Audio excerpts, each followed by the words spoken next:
आइए जी आइए।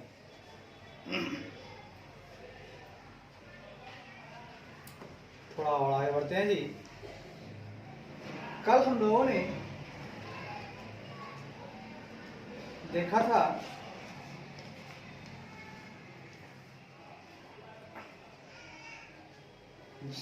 Revenue reserve को देख लिया था, ठीक है। अब रेवेन्यू रिजर्व के बाद चलेंगे जी कैपिटल रिजर्व की तरफ। बढ़िया है सर।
आइए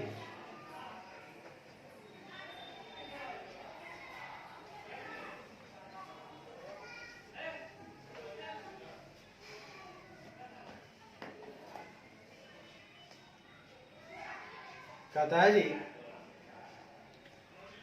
capital reserve represents a reserve which does not include any amount regarded as free for distribution। वाह, पता है पूंजीगत आरक्षित निधि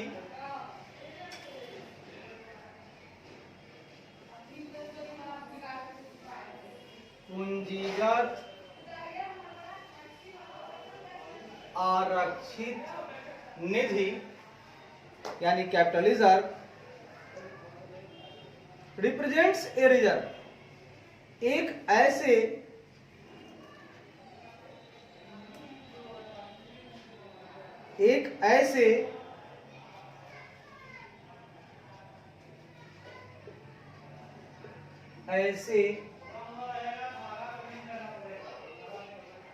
आरक्षित निधि का रिप्रेजेंट्स प्रतिनिधित्व करता है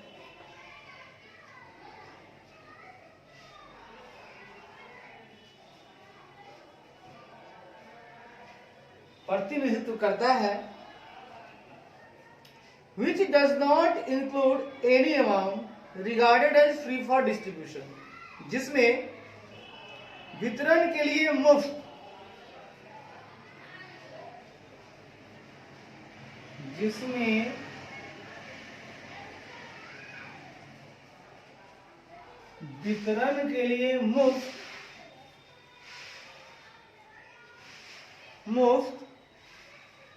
रिगार्डेड मानी जाने वाली कोई भी राशि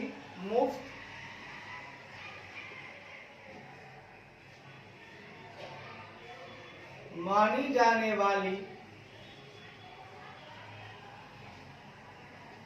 कोई भी राशि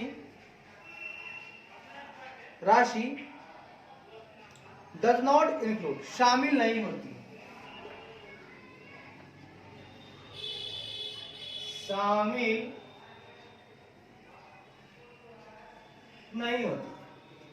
ठीक है सर। बढ़िया है सर।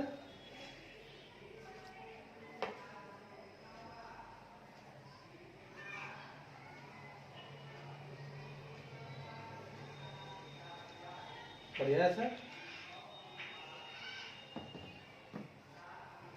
आइए जी आइए चर्चा करते हैं जरा सा। साहब हमने ये कहा कि पूंजीगत आरक्षित निधि यानी कि कैपिटल रिजर्व एक ऐसे रिजर्व को रिप्रेजेंट करता है, प्रतिनिधित्व करता है, जिसमें फ्री फॉर डिस्ट्रीब्यूशन, वितरण के लिए मुफ्त मानी जाने वाली कोई भी राशि शामिल नहीं होती है। इसमें मुफ्त में वितरण करने के लिए आपको कुछ भी नहीं मिलेगा, ऐसा कोई भी राशि इसमें नहीं रहता है, ठीक है। हाँ, पूंजीगत में मुफ्त में वितरण के लिए कोई भी राशि शामिल नहीं होती।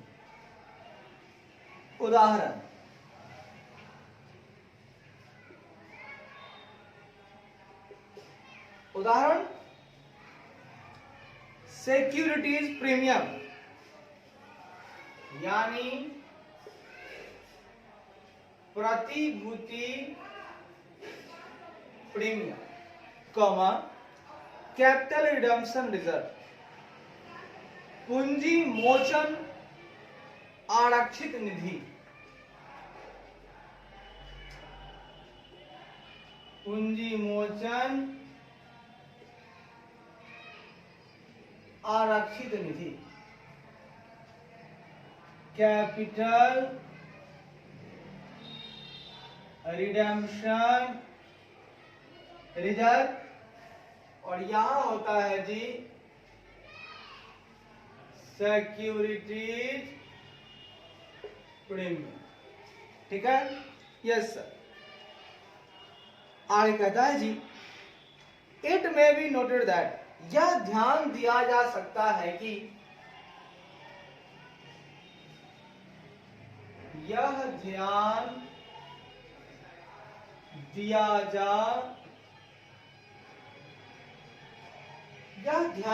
जा सकता है कि if A company appropriates revenue profits, यदि कोई कंपनी राजस्व लाभ को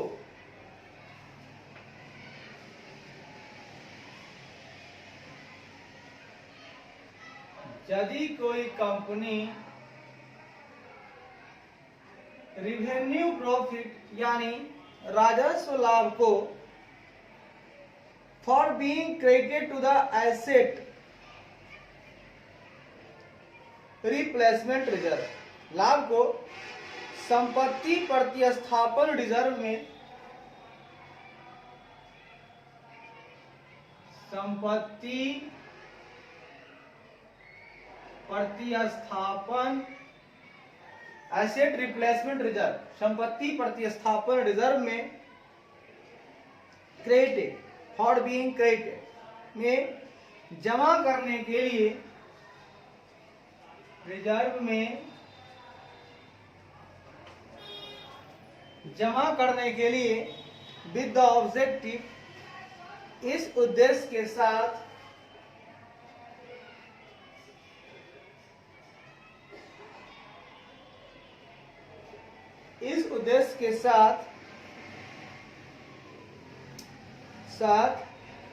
एप्रोप्रिएट्स विनियोजित करता है कि के साथ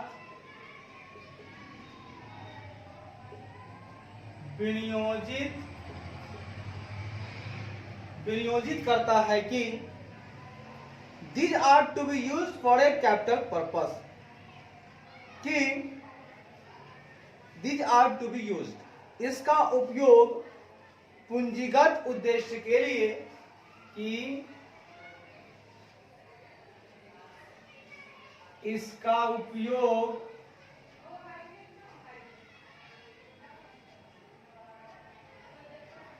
पूंजीगत उद्देश्य के लिए किया जाना है।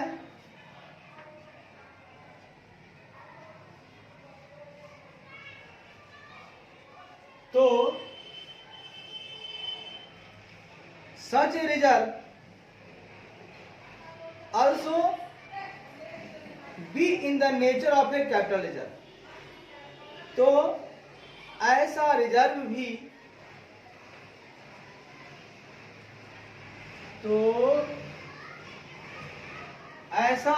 भी पूंजीगत रिजर्व की प्रकृति में होगा, रिजर्व भी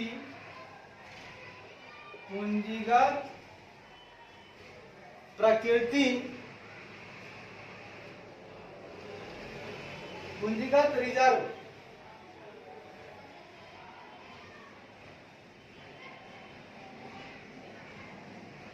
प्रकृति में होगा। बढ़िया है साहब,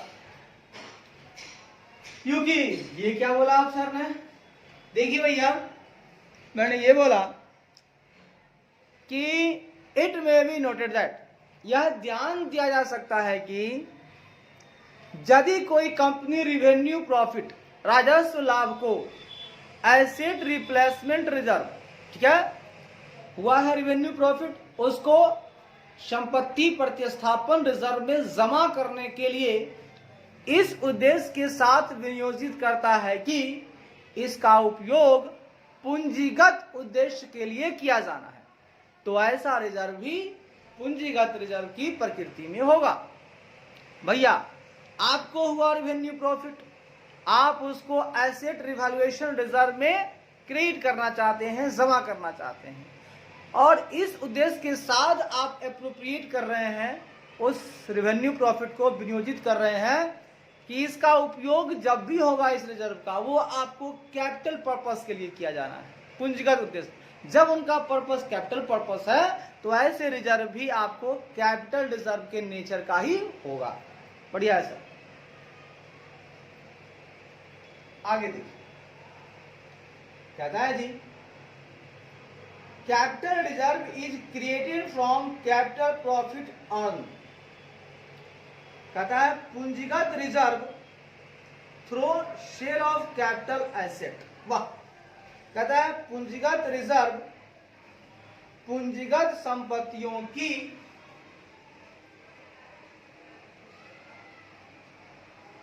पूंजीगत रिजर्व पूंजीगत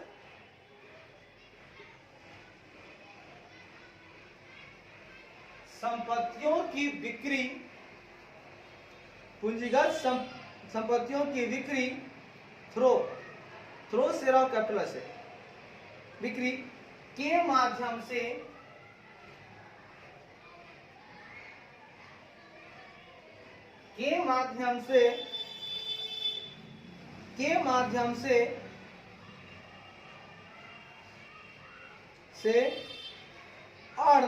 अर्जित पूंजीगत लाभ, माध्यम से अर्जित पूंजीगत लाभ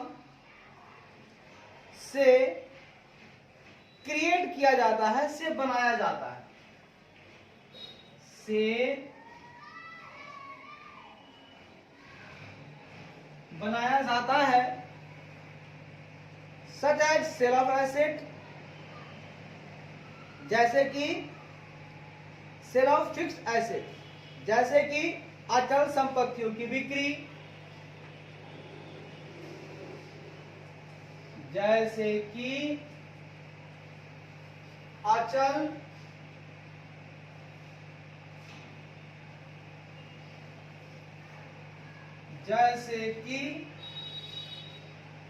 संपत्तियों की बिक्री, comma profit on sale of share, comma शेयरों की बिक्री पर लाभ, कॉमा शेयरों की बिक्री पर लाभ। भाई साहब बात को जरा समझने का प्रयास कीजिएगा। हाँ सर, मैं कह रहा था ये जो कैपिटल रिजर्व है, पूंजीगत रिजर्व, वो कैपिटल एसेट के सेल के माध्यम से, through the sale of capital asset, यानी पूंजीगत रिजर्व जो है पूंजीगत संपत्तियों की बिक्री के माध्यम से अर्जित पूंजीगत लाभ से बनाया जाता है। भाऊ साहब हानि होगी तो नहीं बनेगा। अगर आपको कैपिटल प्रॉफिट होता है, पूंजीगत लाभ होता है, तो आप अगर अर्न करते हो, और वो भी किससे, तो आप जब संपत्ति की बिक्री करते हो, वो भी कैसी संपत्ति, पूंजीगत संपत्ति। अगर आप कैपिटल एसेट की सेल के माध्यम से आपने अर्न किया है कोई कैपिटल प्रॉफिट, उससे आप क्रिएट कर सकते हो कैपिटल रिजर्व, है ना। एग्जाम्पल में आपको कोई आपके पास फिक्स एसेट है, उसको आपने सेल किया, वो आपका कहलाएगा पूंजीगत एसेट। और उससे जो लाभ होगा वो कहलाएगा आपका कैपिटल प्रॉफिट। आपने शेयर की बिक्री की, शेयर भी आपका कहलाता है पूंजीगत संपत्ति, और उस शेयर की बिक्री पर भी लाभ होता है तो वो आपका कैपिटल प्रॉफिट कहलाएगा। बढ़िया है सर, अच्छा है, आगे बढ़िया सर। आगे कहता है जी, सर क्या कहता है ये, आगे कहता है जी, एक कैपिटल रिजर्व, एक पूंजीगत reserve generally can be utilised, मतलब एक पूंजीगत रिजर्व का उपयोग एक पूंजीगत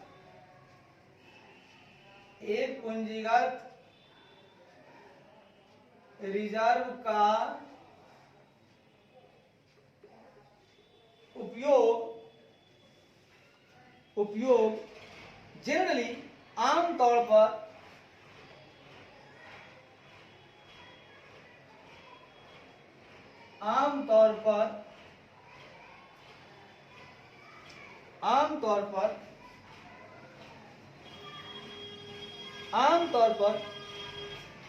फिक्सेशियस एसेट्स यानी काल्पनिक संपत्तियों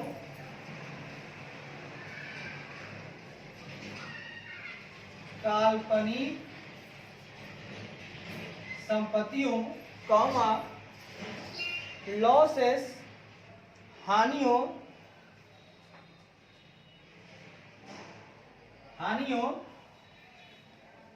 को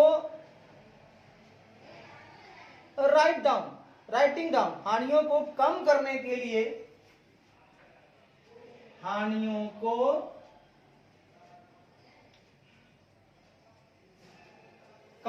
के लिए subject to provisions in this articles, अनुच्छेद में प्रावधानों के अधीन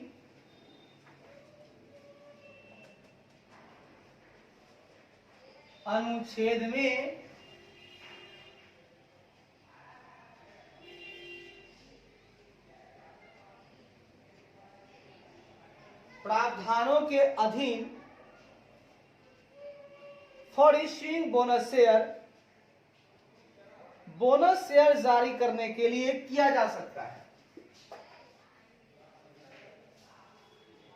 बोनस शेयर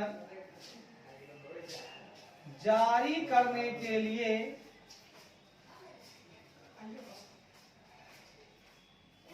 किया जा सकता है इफ इट इज रियलाइज्ड, यदि इसकी वसूली हो।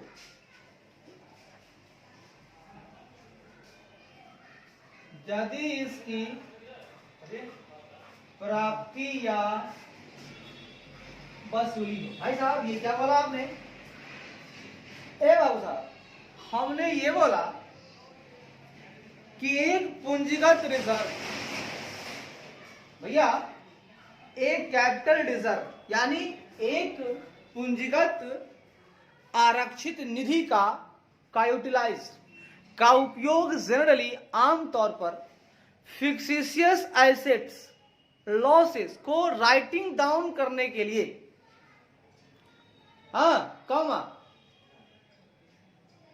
और ये क्या है, अनुच्छेद में प्रावधानों के अधीन, हमारे आर्टिकल्स के जो प्रोविजंस हैं वो इसकी अनुमति देते हैं। भाई साहब हमारे जो आर्टिकल्स हैं, अनुच्छेद हैं, उनके प्रोविजन ये हमें कहते हैं कि आप फिक्सेशियस एसेट को, लॉसेस को कम करने के लिए, राइटिंग डाउन करने के लिए आप कैपिटल रिजर्व का यूटिलाइज कर सकते हैं। साथ ही साथ बोनस शेयर जारी करने के लिए भी आप कैपिटल रिजर्व का इस्तेमाल कर सकते हैं यदि इसकी प्राप्ति हो। अगर आप रियलाइज कर पाते हो, ठीक है, बोनस शेयर अगर जारी करते हो तो बदले में कुछ तो चाहिए, है ना? तो अगर रियलाइज हो पाता है तो आप बोनस शेयर जारी कर सकते हो। किससे? पूंजीगत रिजर्व से। तो पूंजीगत रिजर्व से आप फिक्सेशियस एसेट को, लॉसेस को राइटिंग डाउन में यूज कर सकते हो, साथ ही साथ बोनस शेयर जारी कर सकते हो। बढ़िया है सर। अच्छा, थोड़ा और आगे बढ़ते हैं सर, थोड़ा और आगे बढ़ते हैं सर, और देखते हैं अगली कहानी। मैंने बोला sir but the amount of security premium, लेकिन प्रतिभूति प्रीमियम, लेकिन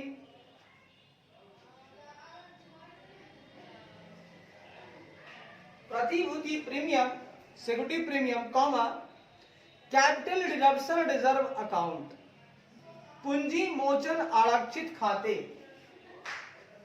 या पूंजी मोचन आरक्षित खाते कैन बी यूटिलाइज, खाते अमाउंट ऑफ सिक्योरिटी प्रीमियम और कैपिटल डिडक्शन रिजर्व, मतलब प्रतिभूति प्रीमियम या पूंजी मोचन आरक्षित खाते की राशि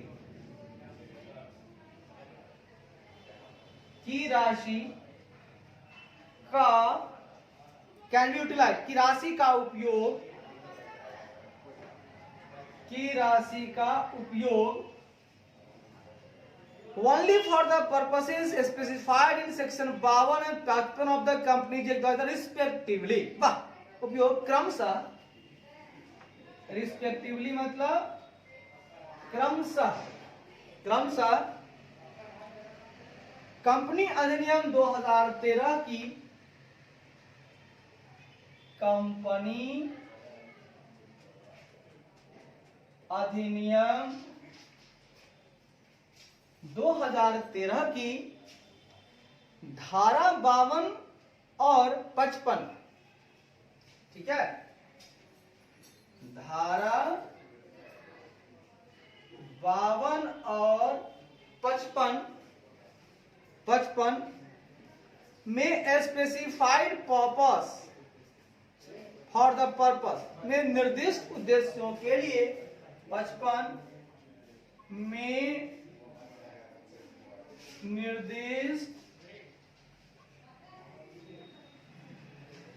निर्दिष्ट उद्देश्यों के लिए किया जा सकता है, कैन बी यूटिलाइज, किया जा सकता है। बहुत बढ़िया, बहुत उम्दा सर। क्योंकि ये क्या बोला आपने भाई साहब, मैंने ये बोला कि सिक्योरिटी प्रीमियम में जो राशि है, कैपिटल रिडम्पशन रिजर्व अकाउंट में जो राशि है, इनका उपयोग आप कर सकते हो, डेफिनेटली कर सकते हो, यूज तो करना है भैया, पैसा है रिजर्व में रखा हुआ है। रिस्पेक्टिवली क्रमशः कंपनी अधिनियम 2013 की जो सेक्शन 52 है, धारा 52 है और धारा 55 है, ये दोनों में क्रमशः 52 के हिसाब से 55 के हिसाब से जो भी स्पेसिफाइड पर्पस हैं, जो भी निर्दिष्ट उद्देश्य हैं, आप उनके लिए इन पैसों का इस्तेमाल कर सकते हो साहब। ऐसे कहीं भी इनका इस्तेमाल आप नहीं कर सकते हो। धारा 52 जहां बोलेगा वहां यूज करोगे, धारा 55 जहां बोलेगा वहां करोगे, ऐसे अपने मन से कहीं भी इस्तेमाल नहीं कर सकते। बहुत बढ़िया, बहुत बढ़िया। थोड़ा सा और आगे बढ़ेंगे जी, आइए सर, बढ़ते जाइए।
आइए जी आइए,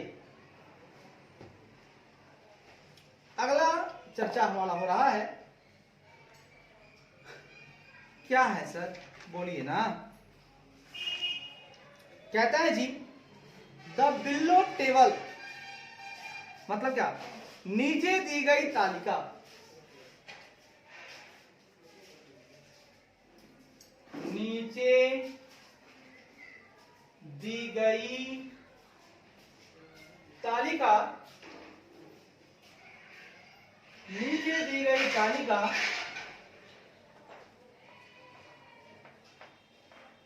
नीचे दी गई तालिका summarises the audit procedures generally required to be undertaken while auditing reserves and surplus. वाह, कहता है जी, क्या कहता है सर, तालिका आरक्षित निधि और अधिशेष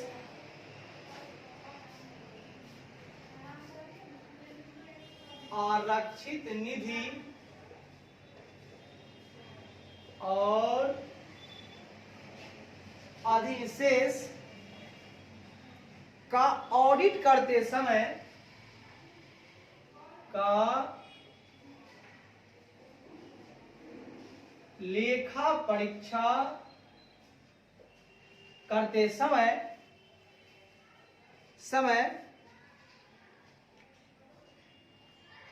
generally required to be undertaken, है ना, आमतौर पर आवश्यक समय, आमतौर पर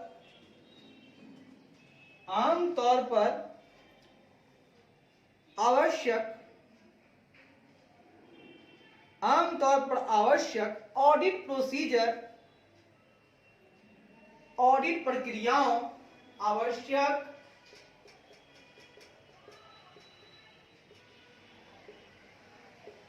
ऑडिट प्रक्रियाओं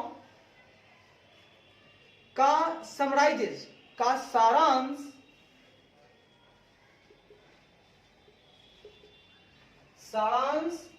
अंडरटेकिंग प्रस्तुत करती है।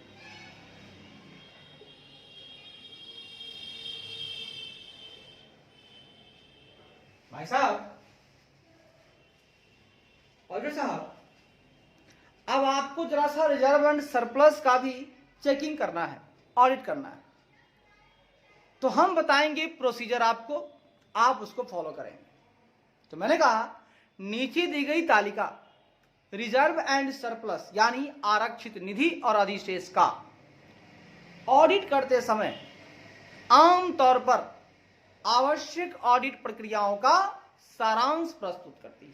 मैं एक समराइज प्रोसीजर बता रहा हूं ऑडिट प्रक्रियाओं का, जिसका आप जो है इस्तेमाल कर सकते हैं जब आप रिजर्व एंड सरप्लस का ऑडिट करने चले हैं।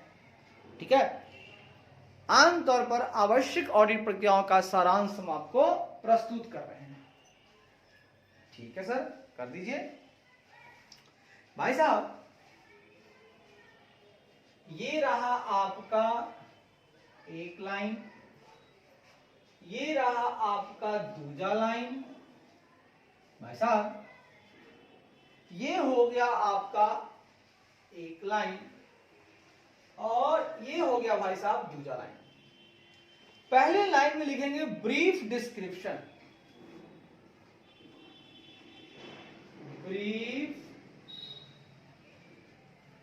डिस्क्रिप्शन यानी संक्षिप्त विवरण। यहां आपको मिलेगा किसके बारे में करना है, संक्षिप्त विवरण ले लेंगे। इधर हम लोग लगा देंगे ऑडिट प्रोसीजर,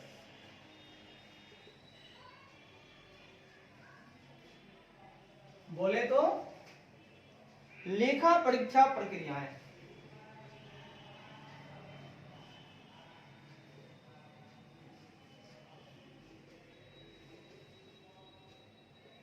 ठीक है सर, पहली बात सुनिए, टू एस्टैब्लिश स्थापित करना है, दो एग्जिस्टेंस, मौजूदगी को स्थापित करना है कि मौजूद है कि नहीं, of reserve and surplus and as at the period end. कहता है अवधि के अंत में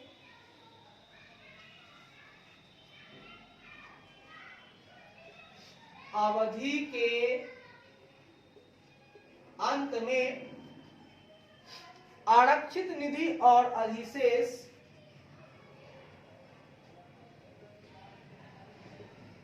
आरक्षित निधि और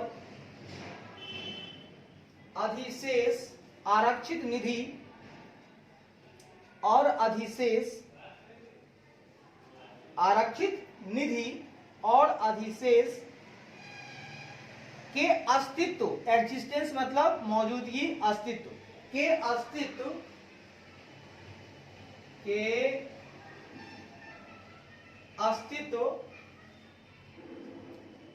अस्तित्व को स्थापित करना।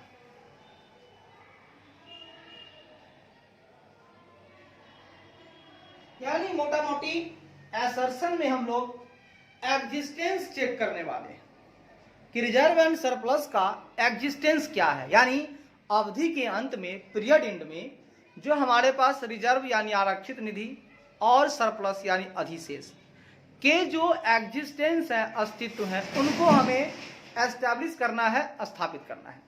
तो भाई साहब कैसे स्थापित करेंगे, सुन के लीजिएगा। देखिए सबसे पहले क्या करना होगा, सुनिए। कहता है trace and tally the opening balance of reserve and surplus to the previous year audited financial statement. वाह, कहता है सर पिछले वर्ष के लेखा परीक्षित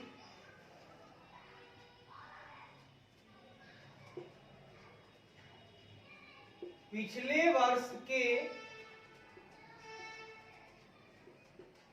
वर्ष के लेखा परीक्षित वित्तीय विवरणों लेखा परीक्षित वित्तीय विवरणों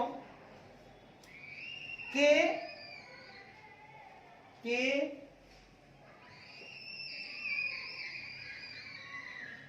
आरक्षित निधि और अधिशेष आरक्षित निधि और अधिशेष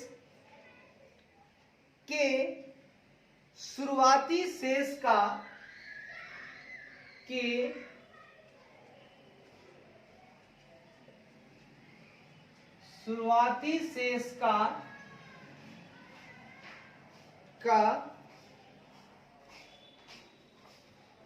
शेष का ट्रेस पता लगाएं, टैली और मिलान करें का पता लगाएं और टैली बोले तो मिलान करें। भाई साहब, ऑडिटर साहब, एक काम आपको और दिया गया है। आप चाहते हैं एग्जिस्टेंस का पता लगाना रिजर्व एंड सरप्लस का, तो जरा सा चले जाइए प्रीवियस ईयर में और कंपनी का ऑडिटेड फाइनेंशियल स्टेटमेंट यानी पिछले वर्ष का लेखा परीक्षित वित्तीय विवरण उठा लीजिए और उसमें जो रिजर्व यानी आरक्षित निधि और सरप्लस यानी अधिशेष के जो ओपनिंग बैलेंस है, जो शुरुआती शेष हैं, उनका आप पता लगाइए, ट्रेस कीजिए उसको और टैली कराइए, मिलान कीजिए अभी वाले से। तो पिछले वर्ष का अगर आपको पता चल जाता है रिजर्व एंड सरप्लस का ओपनिंग बैलेंस क्या है, तो ओपनिंग बैलेंस का पता लगाने के लिए आपको पिछले वर्ष का ऑडिटेड फाइनेंशियल स्टेटमेंट उठा लेना है और वहां से रिजर्व एंड सरप्लस का ओपनिंग बैलेंस पता लगा लेना है, ट्रेस कर लेना है और टैली कर लेना है अभी वाले से। जी ठीक है, कर लेंगे। दूसरी बात, for addition utilisation in current year, चालू वर्ष में अतिरिक्त स्लाइड उपयोग के लिए चालू वर्ष में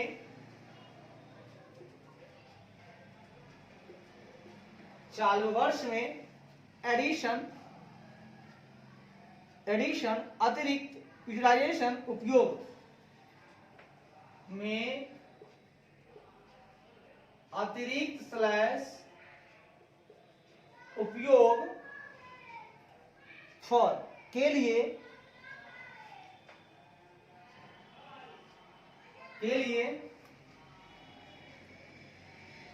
इन केस ऑफ के लिए निम्नलिखित के मामले में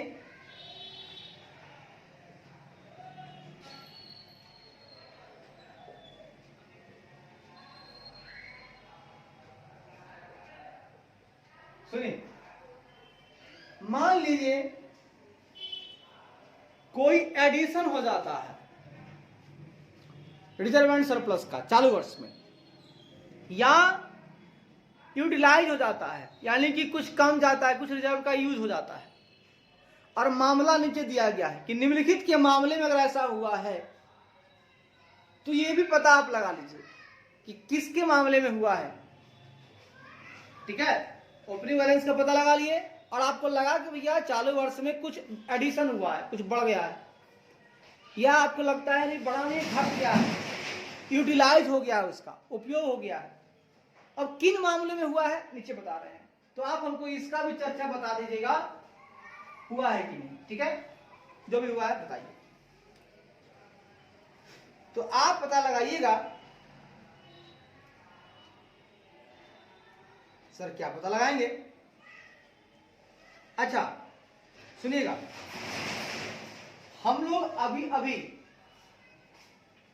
इसकी चर्चा हो गई, एग्जिस्टेंस का पता चल गया साहब। अब साहब हम लोग कंप्लीटनेस का पता लगाना चाहते हैं। जी ठीक है, लगा लीजिए।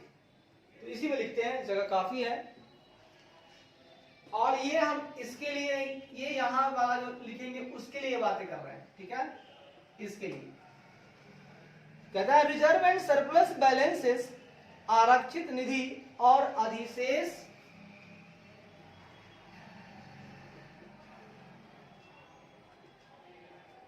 आरक्षित निधि और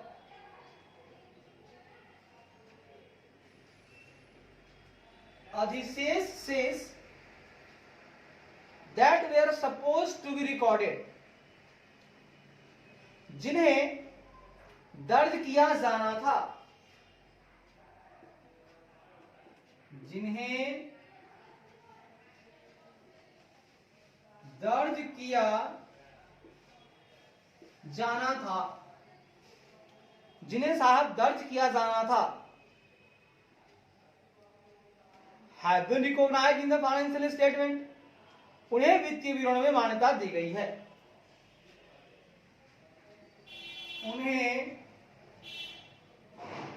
वित्तीय विवरणों में मान्यता दी गई है। इसको हम लोग बोलेंगे कंप्लीटनेस यानी पूर्णता। ये हम लोग कंप्लीटनेस की बात करेंगे, बोले तो पूर्णता। भाई साहब और साहब एग्जिस्टेंस तो आपने देख लिया, जरा कंप्लीटनेस की बात कीजिए। आपको कंप्लीटनेस में देखना है कि रिजर्व एंड सरप्लस का जो बैलेंस था, सपोज टू बी रिकॉर्डेड, जिन्हें दर्ज किया जाना था, उन्हें फाइनेंशियल स्टेट में रिकॉग्नाइज किया गया है, उन्हें वित्तीय विवरणों में मान्यता दी गई है। तो ये पूर्णता है भैया। जिसको दर्ज करना था आपने रिकॉर्ड अगर कर लिया है, मान्यता दे दिया है, इसका मतलब कंप्लीटनेस को आप बता रहे हो। ये कंप्लीटनेस है, पूर्णता है, ये बात छोड़ा नहीं गया है कुछ भी, उसी के लिए हम बोल रहे हैं। ठीक है, छोड़ा नहीं गया है। तो आपको पिछले वर्ष से देख लेना है और अभी जाइए। अभी हम इसी के लिए चल रहे हैं। ठीक है, अभी इसी की बात करेंगे। एक आध दो पॉइंट कंप्लीटनेस का भी इसी में ऐड हो जाएगा। जी ठीक है, कहता है जी प्रॉफिट एंड लॉस बैलेंस, लाभ एवं हानि शेष, लाभ एवं हानि शेष। भैया हम क्या बोले, हम बोले कि आप पिछले वर्ष से ओपनिंग बैलेंस को मिला लीजिए, पिछले ईयर का ऑडिटेड फाइनेंशियल स्टेटमेंट उठाइए और उसमें आप देख लीजिए रिजर्व एंड सरप्लस, वहीं से उठा के ओपनिंग बैलेंस का पता लगा लीजिए और मिलान कर लीजिए। माना कि चालू वर्ष में अगर कुछ एडिशन हो गया है या कुछ यूटिलाइजेशन हो गया है, यानी रिजर्व एंड सरप्लस बढ़ गया है या घट गया है, तो क्या होगा, आप इस मामले में हमको बताइए कि क्या असर पड़ा है चालू वर्ष में, लाभ एवं हानि शेष पर क्या असर पड़ा, लाभ एवं हानि शेष पर क्या असर पड़ा, ये आप बता दीजिए। ठीक है सर। उसके बाद trace the movement to surplus या deficit as per statement of profit and loss for the year under audit. कहता है लेखा परीक्षा के तहत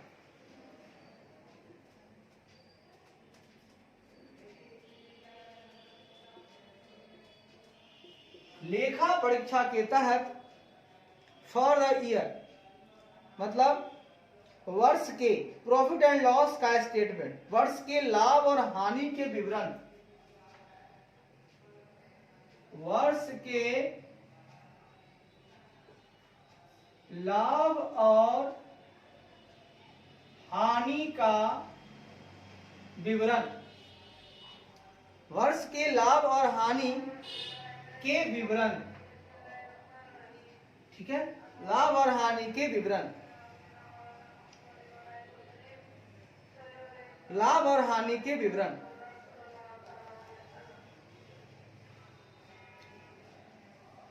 विवरण एज पर के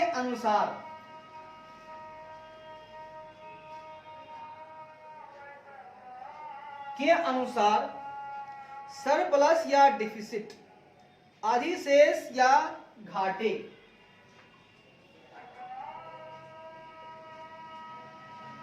या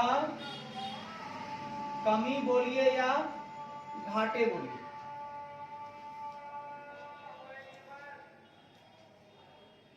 के मूवमेंट को ट्रेस करें,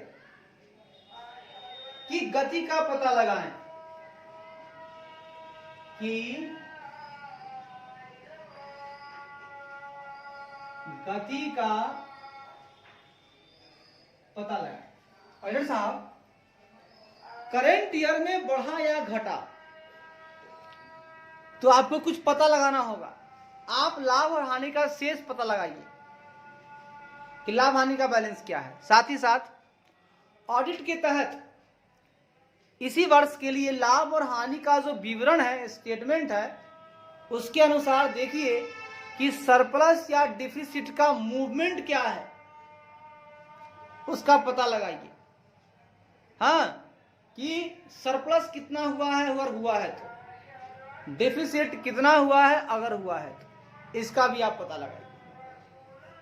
ठीक है सर, लगा लेंगे। आगे सुनिएगा, the movement should be traced in the statement of changes in equity. वाह, इक्विटी में परिवर्तनों के विवरण में, इक्विटी के परिवर्तन के विवरणों में, इक्विटी के परिवर्तन के विवरण में, विवरण कीजिए ना, के विवरण में, इक्विटी के परिवर्तन के विवरण में गति का पता लगाया जाना चाहिए।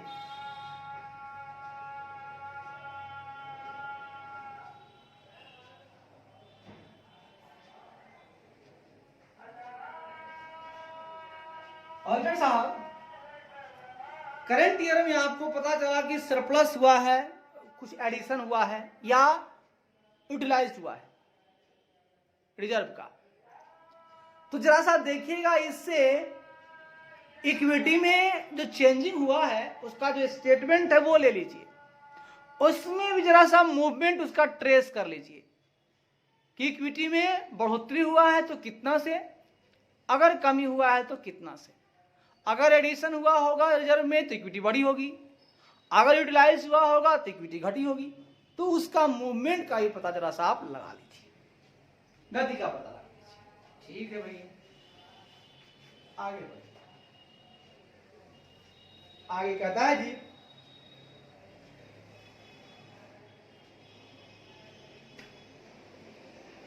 वेरीफाई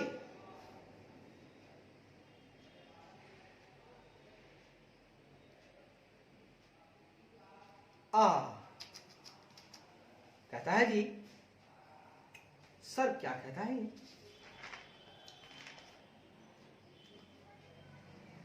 कहता है जी verify the resolution passed by the board of directors regarding the recommendation of dividend.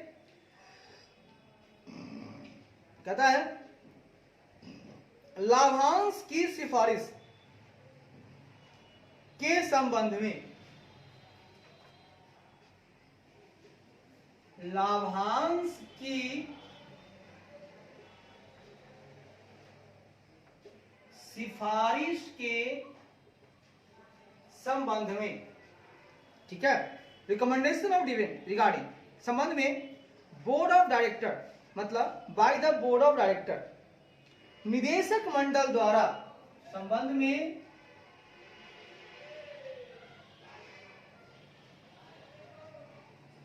निदेशक मंडल द्वारा पास्ट रिजोल्यूशन पारित प्रस्ताव द्वारा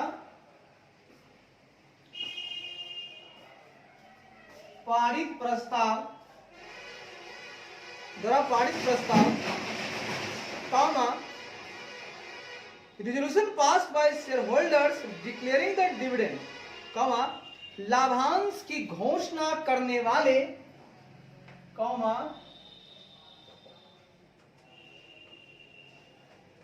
लाभांश की घोषणा करने वाले शेयर होल्डर्स के द्वारा शेयरधारकों द्वारा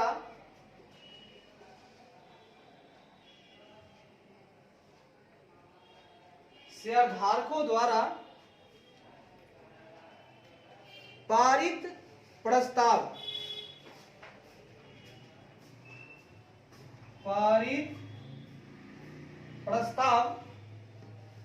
को क्या करना है आपको? वेरीफाई को सत्यापित करें, प्रस्ताव को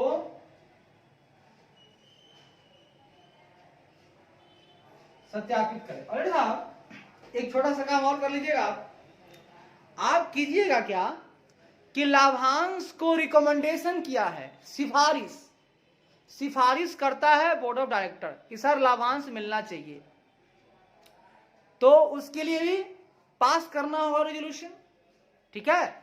निदेशक मंडल को भी एक रेजोल्यूशन पास करके लाभांश के रिगार्ड में रिकमेंडेशन देना होगा। किसको देगा ये? किसको देगा ये? रिकमेंडेशन देगा शेयर होल्डर्स को, ठीक है। जब देगा तो शेयर होल्डर्स जो हैं वो लाभांश की घोषणा कर देंगे। तो लाभांश को, डिविडेंड को डिक्लेयर जो करेंगे शेयर होल्डर, वो भी पास करेंगे प्रपोजल, ठीक है, मतलब रिजोल्यूशन। तो साहब रिजोल्यूशन दोनों पास करेंगे और दोनों को आप सत्यापित कर लीजिए। लाभांश की सिफारिश के संबंध में निदेशक मंडल द्वारा हो जाएगा रिजोल्यूशन पास, और लाभांश की घोषणा करने वाले जो शेयर धारक हैं उनके द्वारा भी रिजोल्यूशन पास होगा। तो यह दोनों को आप सत्यापित कर लीजिए, ठीक है सर, कर लेंगे। सुन के लीजिएगा, प्यार मोहब्बत से लीजिएगा। आगे देखिए क्या कहता है।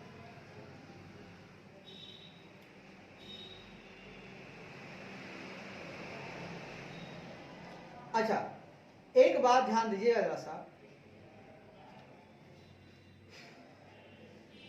अब हम यहां कुछ बातें लिखना चाहते हैं, सब इसी के बारे में है। यहां से देखिए, कहता रिजर्व एंड सरप्लस बैलेंसेस, आरक्षित निधि और अधिशेष शेष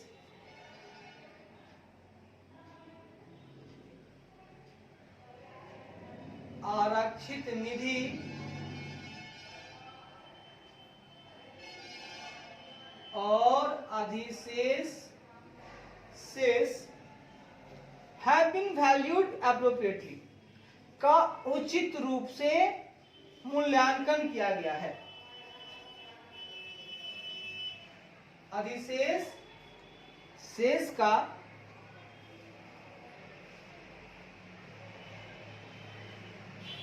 उचित रूप से मूल्यांकन किया गया है। ठीक है साहब,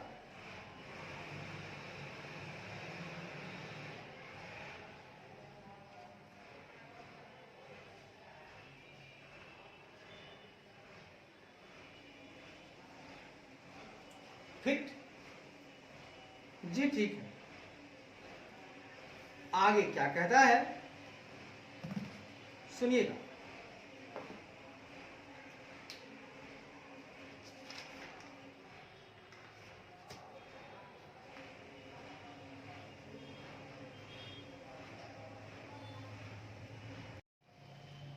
आइए साहब, आइए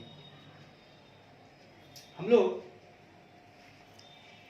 थोड़ा, आइए जी आइए, चर्चा को थोड़ा और आगे बढ़ाते हैं। और सर, तो हम लोग चेक कर रहे थे ना सारी बातें, इक्विटी में परिवर्तन का गति, लाभ हानि का शेष वगैरह वगैरह, जो कुछ बताया हमने, जो पहले बताया, आपको ध्यान रखना है। चलिए, कहता है जी स्टूडेंट शुड नोट दैट, छात्रों को ध्यान देना चाहिए कि, ऐसा करते हैं जी, पूरा नहीं हटेगा, इस पॉइंट को खत्म करके ही लिखते हैं।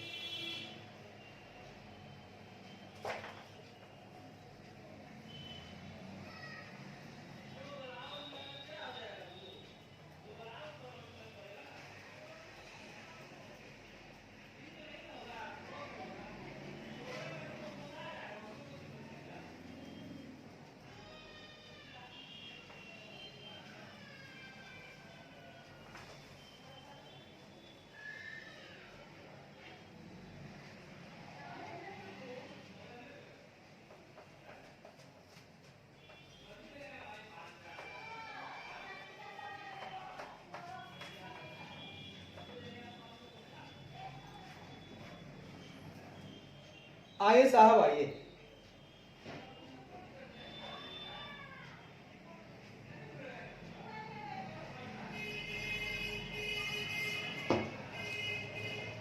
स्टूडेंट शुड नोट दैट, छात्रों को ध्यान देना चाहिए कि,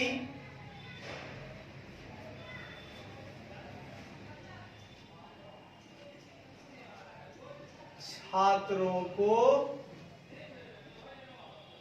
ध्यान देना चाहिए कि, छात्रों को ध्यान देना चाहिए कि as per as for revised,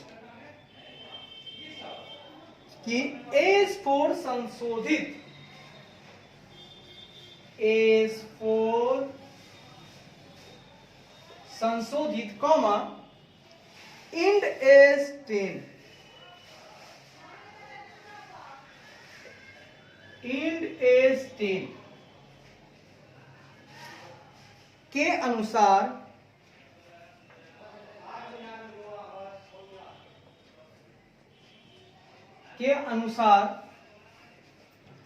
if dividends to holder of equity instrument, कहता है यदि इक्विटी उपकरणों, यदि इक्विटी इंस्ट्रूमेंट्स यानी इक्विटी उपकरणों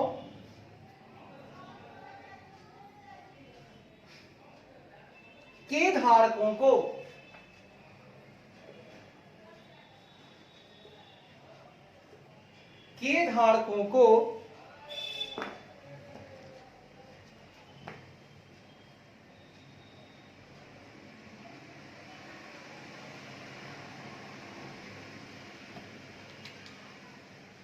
ठीक है साहब, इक्विटी इंस्ट्रूमेंट के धारकों को लाभांश डिविडेंड को लाभांश या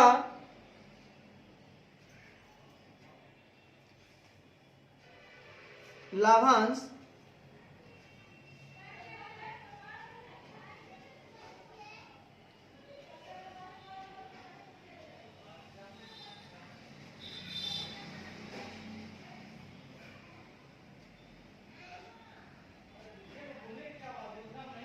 लाभांश बैलेंस शीट की तारीख लाभांश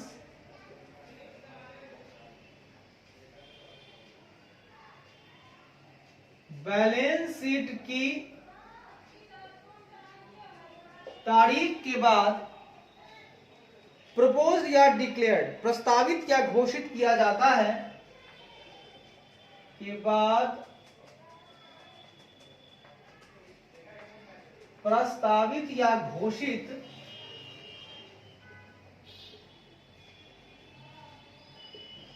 किया जाता है तो an entity should not recognize those dividends, तो एक एंटिटी को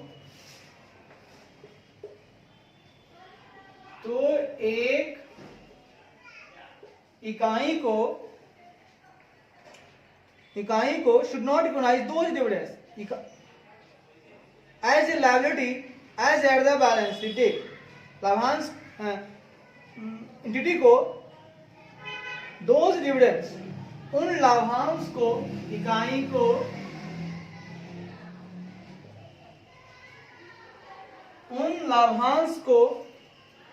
बैलेंस शीट की तारीख के बैलेंस शीट की तारीख पर दायित्व के रूप में रिकॉग्नाइज मान्यता नहीं देनी चाहिए। तारीख पर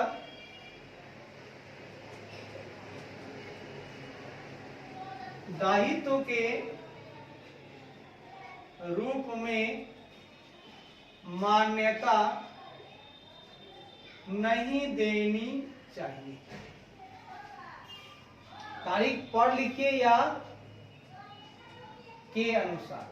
सर ये क्या बोला आपने? भैया जो बोला सच बोला, सच के सिवा कुछ नहीं बोला। देखिए भैया हमने कहा ऑडिटर साहब जरा इसको भी चेक कर लीजिएगा। क्या सर? कि छात्रों को ध्यान देना चाहिए कि हम लोग छात्र हैं कि AS4 संशोधित या इंड AS10 के अनुसार इक्विटी इंस्ट्रूमेंट के जो होल्डर्स हैं, इक्विटी उपकरणों के जो धारक हैं, उनको लाभांश जो है अगर बैलेंस शीट की तारीख के बाद प्रस्तावित या घोषित किया जाता है, प्रपोज किया जाता है या डिक्लेयर्ड, वो भी बैलेंस शीट की तारीख के बाद, तो इकाई को उन लाभांश को बैलेंस शीट की तारीख के अनुसार या उस पर दायित्व के रूप में मान्यता नहीं देनी चाहिए, उसे लायबिलिटी के रूप में रिकॉग्नाइज नहीं करना चाहिए। So not recognise as a liability. क्योंकि सर बैलेंस शीट की तारीख के बाद आपने प्रपोज किया है, डिक्लेयर किया है लाभांश, तो वो लाभांश आज के बैलेंस शीट की तारीख पर एज ए लायबिलिटी शो नहीं होगा। ठीक है, आपको ठीक है धारक को देना है लाभांश, लायबिलिटी बना है, लेकिन इस बार का नहीं बनेगा। आने वाले जो साल होंगे उसके लिए आपका वो लायबिलिटी के रूप में दिखाएगा, लेकिन आज के आज उस लाभांश को बैलेंस शीट की तारीख पर जो है दायित्व के रूप में मान्यता नहीं देनी चाहिए। ध्यान रखिएगा साहब, ठीक है सर।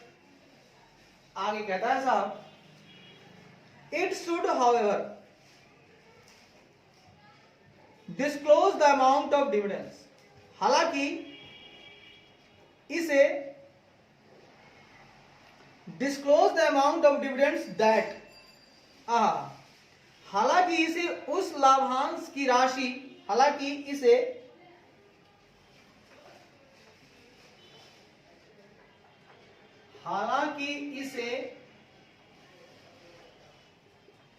उस लाभांश की राशि, हालांकि इसे उस लाभांश की राशि का खुलासा करना चाहिए,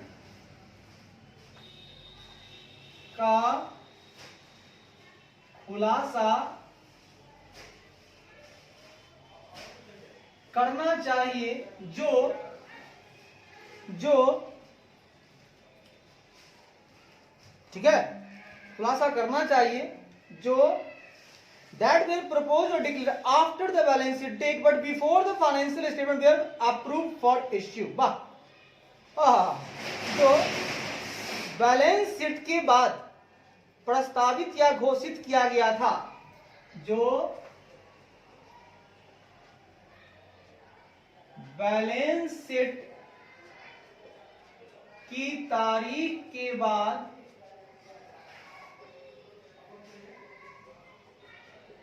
प्रस्तावित या घोषित किया गया था,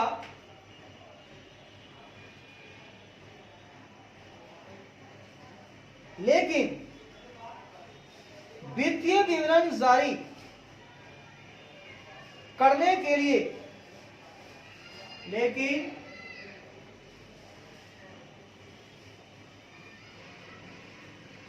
वित्तीय विवरण जारी करने के लिए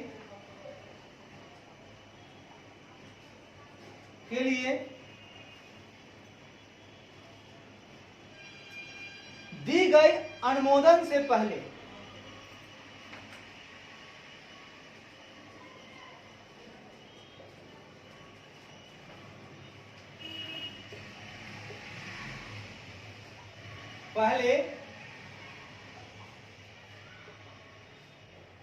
किया गया।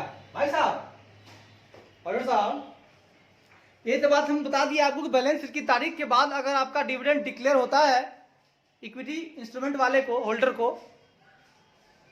या प्रपोज होता है या डिक्लेयर होता है, तो उसको दिखाना नहीं है अब की बार के बैलेंस शीट में दायित्व के रूप में। लेकिन हालांकि उस लाभांश की राशि का खुलासा आपको करना चाहिए, खुलासा कीजिए, डिस्पोज कीजिए, बात समझिएगा। लायबिलिटी के रूप में नहीं दिखाना है, बट डिस्क्लोज आप करो, कंपनी डिस्क्लोज करेगी बैलेंस शीट की तारीख के बाद जो भी प्रपोज हुआ है या डिक्लेयर हुआ है लाभांश, है ना, उस लाभांश की राशि को। लेकिन ध्यान दिया, बाद में हुआ है, लेकिन वित्तीय विवरण को जारी करने के लिए दी गई अनुमोदन से पहले डिक्लेयर किया गया था।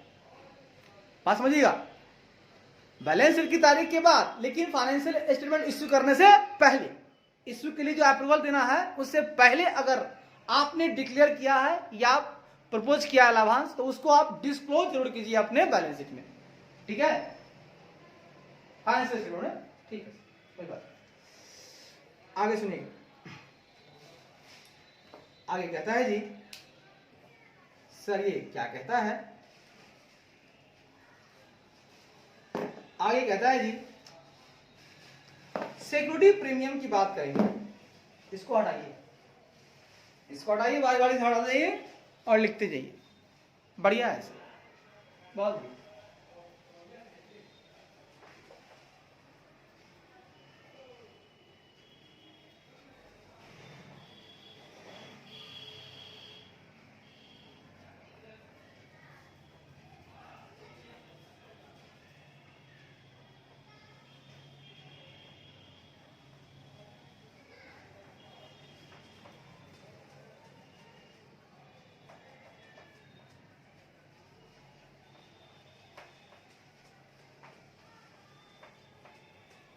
आई।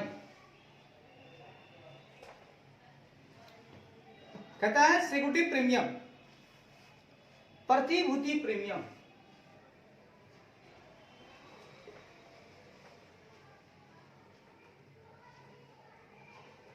इसके बारे में सुनिएगा।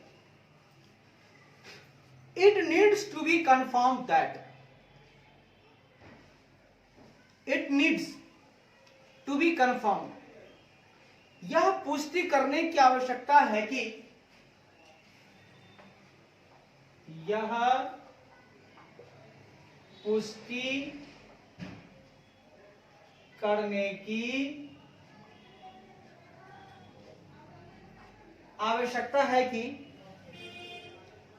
The company has issued shares in excess of the nominal value of the share, कि कंपनी ने शेयरों के नाममात्र मूल्य से, कि कंपनी ने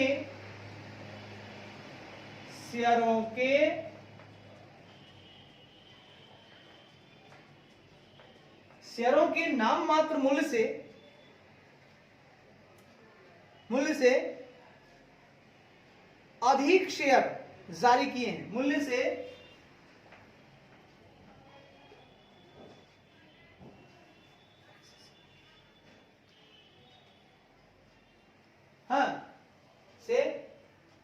अधिक पर शेयर जारी किए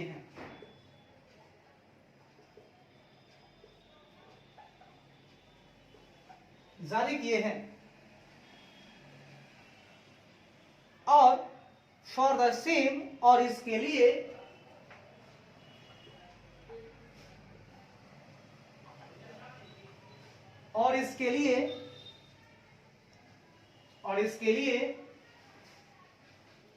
the auditor should obtain and verify the resolution pass bye the board of director. इसके लिए ऑडिटर को,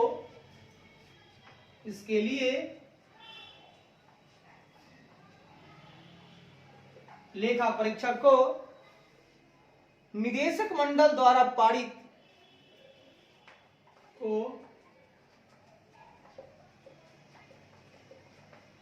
निदेशक मंडल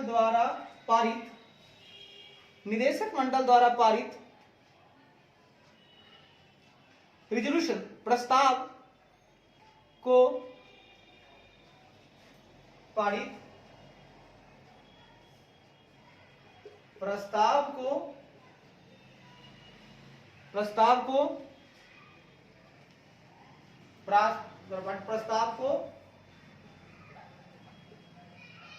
ऑब्टेन प्राप्त करना और वेरीफाई और सत्यापित करना चाहिए,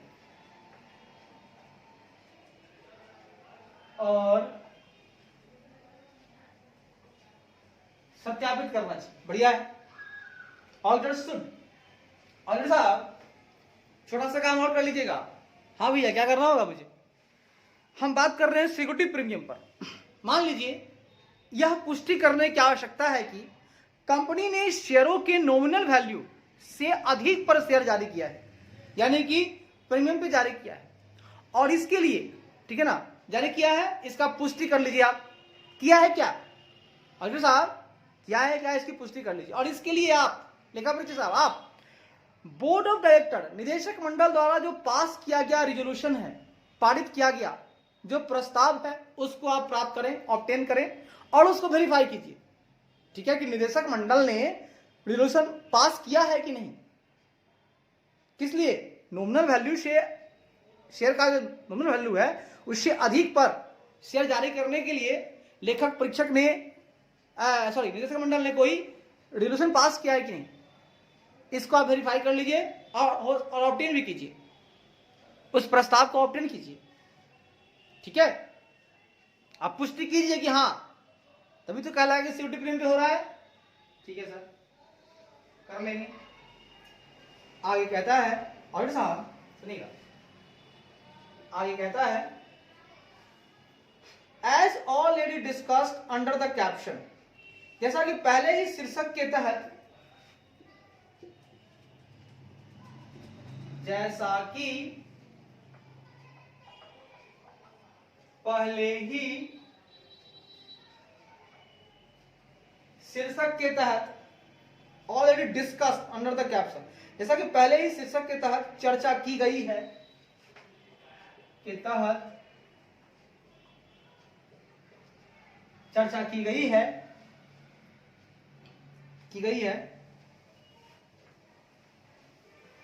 share capital the comma the utilisation of securities, share पूंजी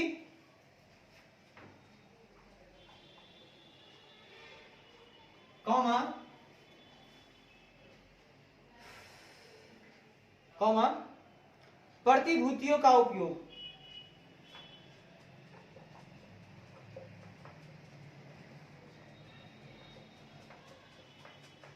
भाई साहब जो सिक्योरिटी है उसका उपयोग तो पहले आपको हम बता दिए हैं, जब आप शेयर पूंजी शीर्षक पढ़ रहे थे, शेयर कैपिटल, उसी में हम शेयर पूंजी को कैसे दिखाना है वो बता दिए थे, और सिक्योरिटी का उपयोग कहां कहां होगा ये बता दिए थे, ठीक है ना, उसमें दिक्कत तो नहीं है? नहीं सर, जैसा कि पहले शीर्षक के तहत कैप्शन के तहत शेयर कैपिटल में चर्चा की गई है शेयर पूंजी के बारे में और सिक्योरिटी के यूटिलाइजेशन के बारे में, ये कहां उपयोग करना है, ठीक है सर, ठीक है। आगे कहता है जी premium account could be done only for limited purpose, premium खाता केवल सीमित उद्देश्यों के लिए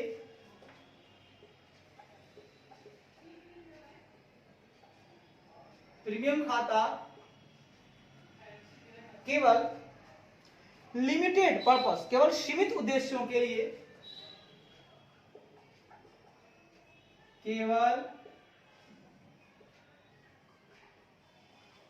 सीमित उद्देश्यों के लिए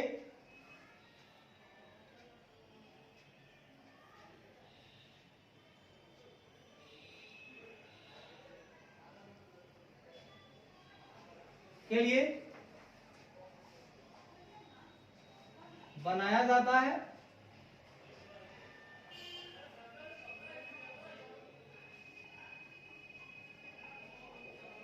इस्तेमाल किया जाता है,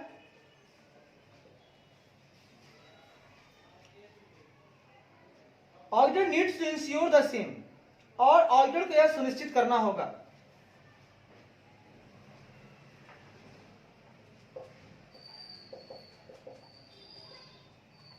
ऑडिटर को यह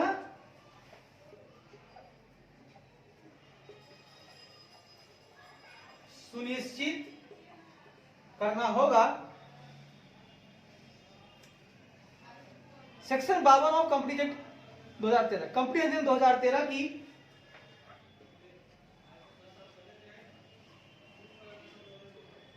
अधिनियम 2013 की धारा 52। भाई साहब, हाँ सर,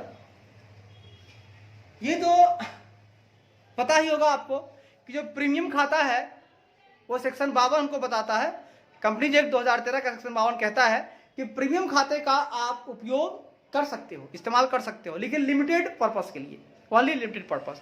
और भाई ऑडिटर साहब, आपको इंश्योर कर लेना होगा, आप जाइए चेक कीजिए कि उसी के लिए किया गया है कि नहीं, जो हमारी कंपनी अधिनियम 2013 की धारा 52 कहती है, जहां जहां इस्तेमाल करने के लिए प्रीमियम खाते में रखे हुए पैसे वही वही इस्तेमाल हो रहा है कि नहीं साहब, ध्यान रखिएगा डॉक्टर साहब। ठीक है सर, जैसा आप कहें, बढ़िया है। अब सर थोड़ा आगे बढ़ेंगे और मजे मजे में चर्चा लेंगे। यहां तक ये हो गया, इसको हटा दें।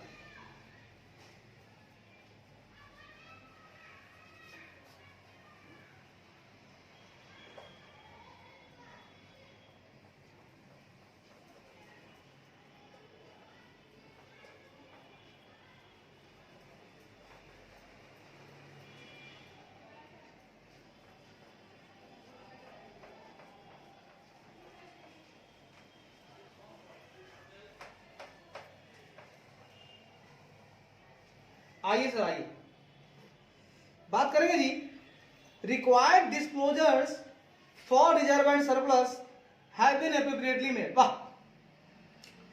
आरक्षित निधि और अधिशेष के लिए आरक्षित निधि और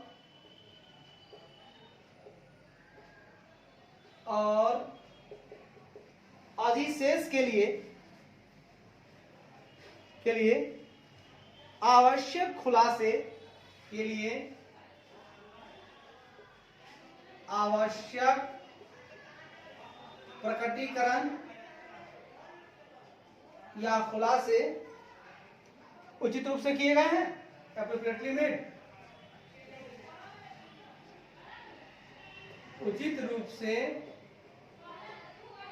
किए गए हैं। हाँ सर, यहां पे क्या चर्चा करना है बताइए जरा, आइए बताते हैं, ध्यान दीजिएगा।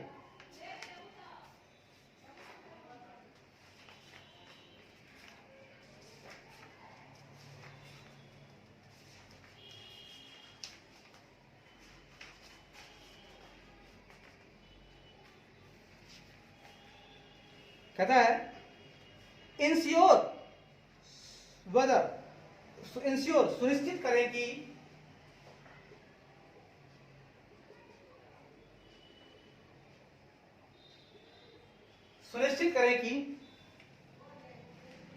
whether the following disclosure requirement of schedule 3 part 1 of company act 2013 कि क्या कंपनी अधिनियम 2013 की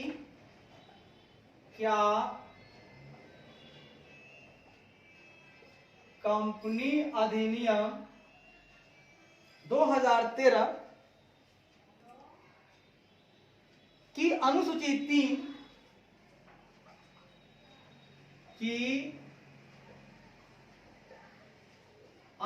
3 भाग 1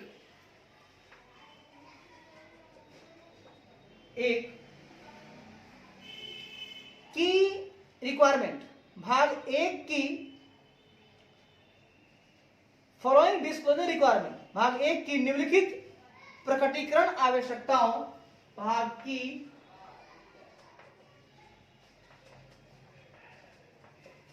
निम्नलिखित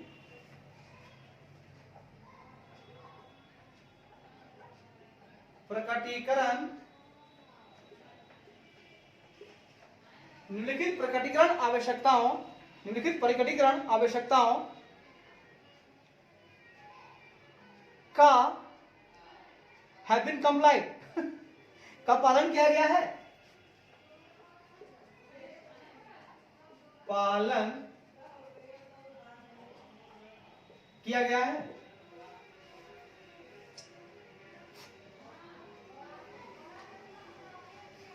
और हाँ भैया, एक छोटा सा काम और करना है आपको, आप जरा सा सुनिश्चित कर लीजिए, इंश्योर कर लीजिए कि क्या कंपनी अधिनियम 2013 की जो शेड्यूल 3 है, पार्ट 1 है, उसकी जो फॉलोइंग डिस्क्लोजर की जो रिक्वायरमेंट है उनको कंप्लाई किया गया है, कंपनी किया है कि नहीं किया है। अब भाई जो डिस्क्लोजर की रिक्वायरमेंट है, जो डिस्क्लोज करना है, क्या किया है वो कंपनी, आपका पालन किया है, कंप्लाई किया है क्या। कंपनी एक्ट 2013 का शेड्यूल 3 का पार्ट 1 का जो कोई भी रिक्वायरमेंट है, डिस्क्लोजर को लेकर रिक्वायरमेंट है, क्या उसको कंप्लाई किया है कंपनी ने, पता लगा लीजिएगा भैया, आप इंश्योर कर लीजिएगा, ये आपकी ड्यूटी है। जैसे पहला पॉइंट कहता है, पूरे इसमें 7 पॉइंट हैं। पहला है रिजर्व एंड सरप्लस के बारे में। पहला, reserve and surplus shall be classified, आरक्षित निधि और अधिशेष को आरक्षित निधि और अधिशेष को इस प्रकार वर्गीकृत किया जाएगा,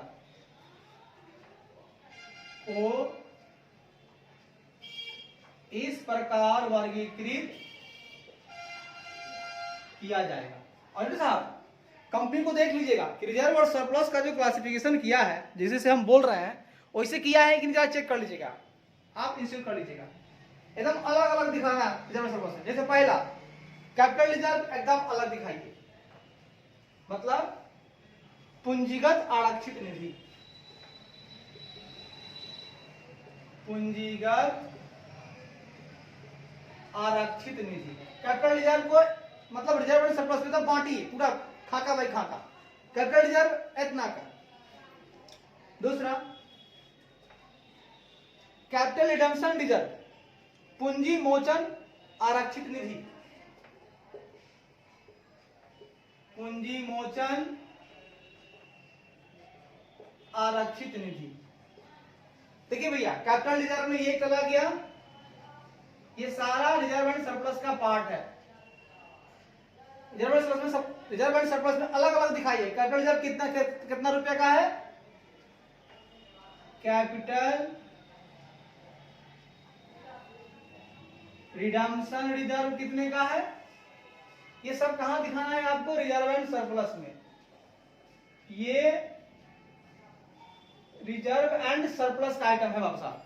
कैपिटल रिजर्व कितना हुआ, सीआरआर कितना हुआ, फिर आप दिखाइएगा सिक्योरिटी प्रीमियम अकाउंट कितना हुआ, प्रतिभूति प्रीमियम 8 वाला सेक्शन 8, प्रतिभूति प्रीमियम 8 को ओमिट कर दिया गया है, छोड़ दिया गया है, ठीक है ना, ओमिटेड, छोड़ा गया है, ऐसा लिख दीजिए। सिक्योरिटी प्रीमियम ओमिट किया गया है, सिक्योरिटीज प्रीमियम 8 ओमिटेड, यह उसको छोड़ दिया गया, ठीक है, ठीक है सर, छोड़ दिया गया तो ठीक है, ओमिटेड। उसके बाद डिवेंचर रिडम्पशन रिजर्व में कितना गया, एकदम अलग अलग बताइएगा। डिवेंचर मोचन आरक्षित निधि, डिवेंचर मोचन आरक्षित निधि, बोले तो debenture redemption reserve.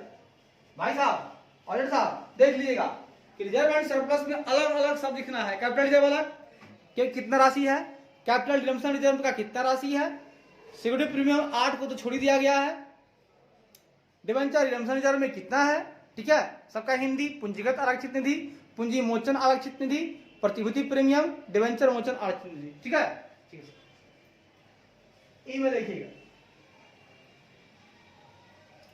Revaluation reserve में कितना है, पुनर्मूल्यांकन आरक्षित निधि, पुनर्मूल्यांकन आरक्षित निधि मतलब रिवैल्यूएशन रिजर्व कितने का है,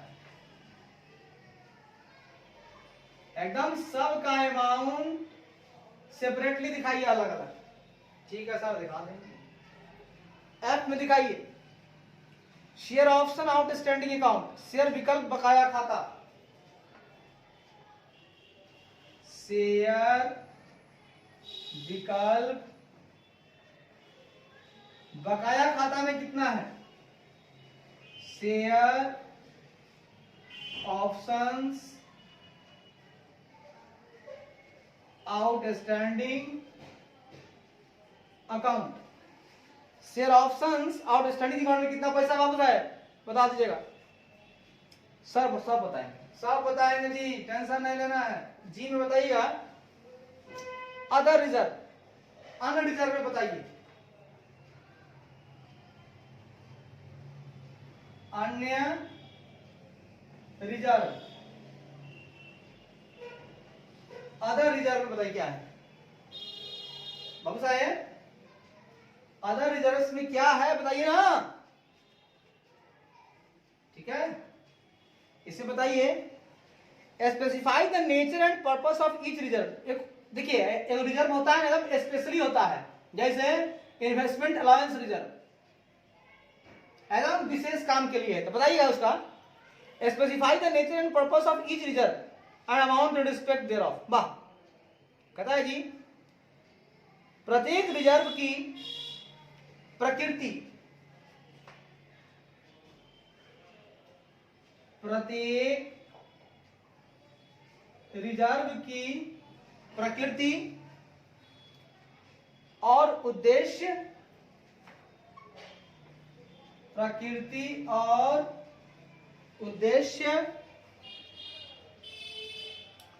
उद्देश्य और उसके संबंध में राशि thereof, और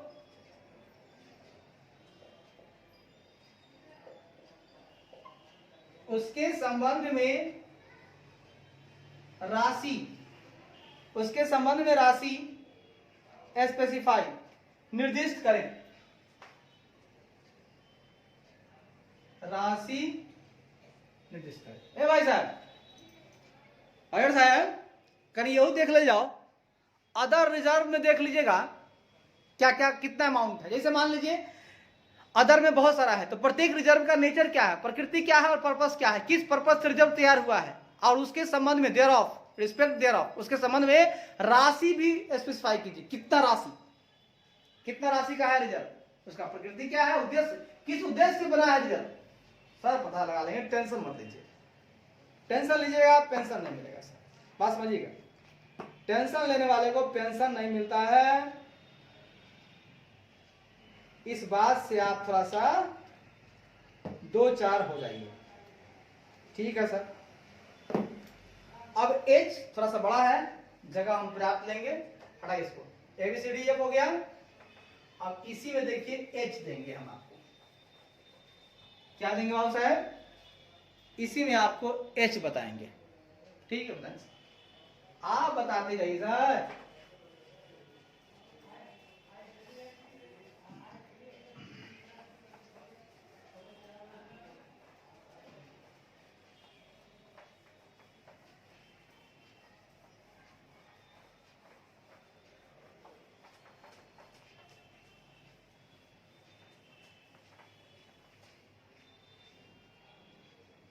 एच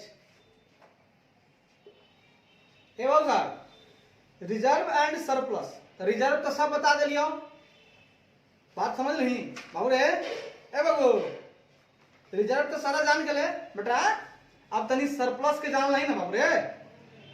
सरप्लस यानी अधिशेष, अब बात करेंगे हम सरप्लस बोले तो अधिशेष, सच दैट यानी balance in statement of profit and loss, लाभ और हानि के विवरण, लाभ और हानि के विवरण, डिस्क्लोजिंग एलोकेशन के विवरण,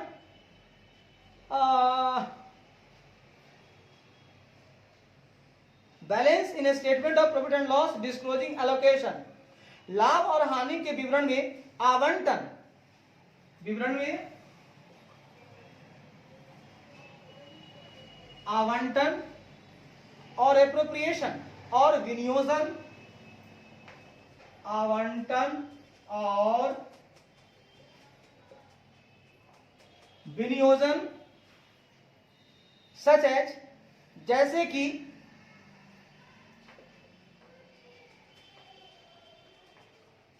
कि डिविडेंड, लाभांश, comma bonus share,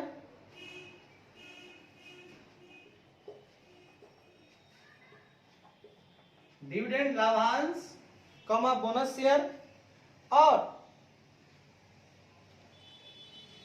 transfer to या फ्रॉम रिजर्व,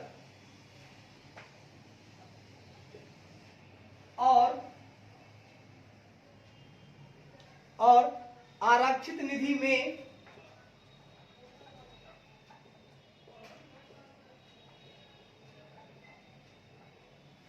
टू में या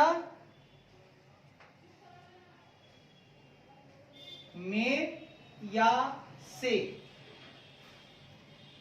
में स्लैश से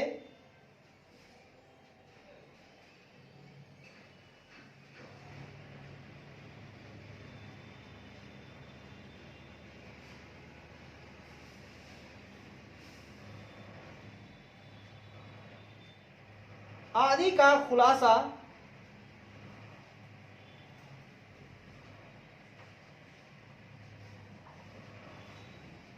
आदि का खुलासा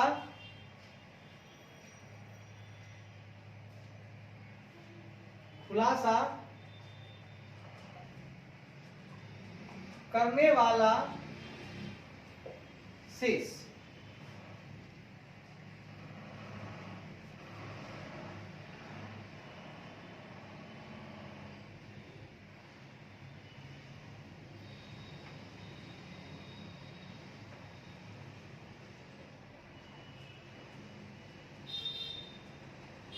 बाद वाला शेष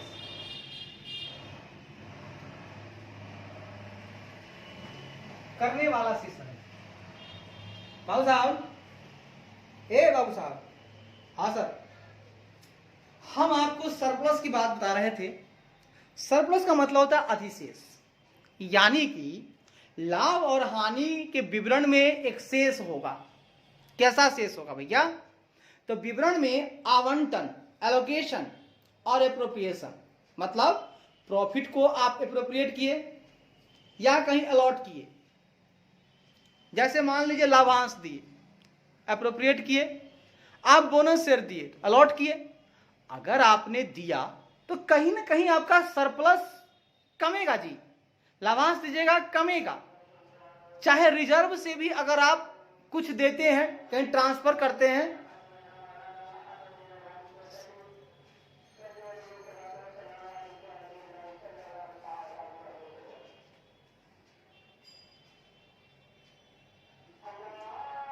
हस्तांतरण याद रखिएगा, में से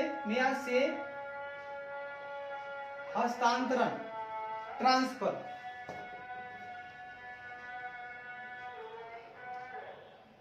ट्रांसफर कर रहे हैं ना जी, तो उससे भी आपका फर्क पड़ेगा। तो भैया सरप्लस में सबका बैलेंस बताइएगा। जब आप लाभ हानि का स्टेटमेंट बनाइएगा तब बजाबते कीजिएगा कि बोनस शेयर को अलॉट किए तो कितना देना पड़ा, आपने एप्रोप्रिएट किया, एप्रोप्रिएशन से आपने डिविडेंड दिया, रिवेन्यू रिजर्व से जाता है, तो इतना कितना दिए आप, उसका बैलेंस दिखाइए। और अगर आपने रिजर्व से, आरक्षित निधि से अगर आपने ट्रांसफर किया कहीं या उसमें कहीं से आया तो उसका बैलेंस कितना हुआ, इस सबका खुलासा करना है बाबू साहब। ठीक है सर, करते हैं खुलासा। आगे कहता है जी, addition and deduction since last balance sheet, अंतिम बैलेंस शीट के बाद इसी में कहता है जी,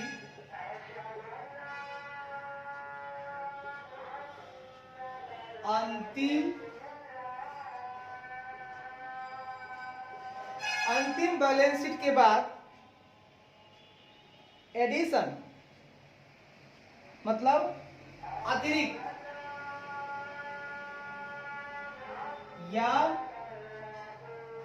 बढ़ोतरी, जो बोलिए, एडिशन, और डिडक्शन मतलब कटौतियां, और कटौतियां to be shown under each of the specified head। क्या? प्रत्येक निर्दिष्ट शीर्ष के अंतर्गत, प्रत्येक निर्दिष्ट शीर्ष के अंतर्गत दिखाई जाएगी।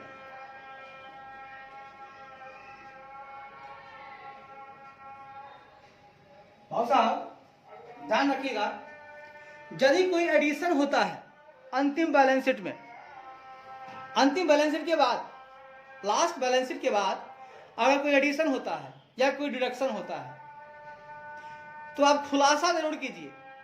ठीक है, बैलेंस शीट के बाद हुआ है, आप बैलेंस शीट में नहीं दिखा रहे हो, लेकिन आप इसका खुलासा कीजिए। निर्दिष्ट शीर्ष के अंतर्गत जो भी स्पेसिफाइड हेड है, उस हेड के अंडर आप जो है ना इसको शो कीजिए, दिखाइए, एडिशन को, डिडक्शन को।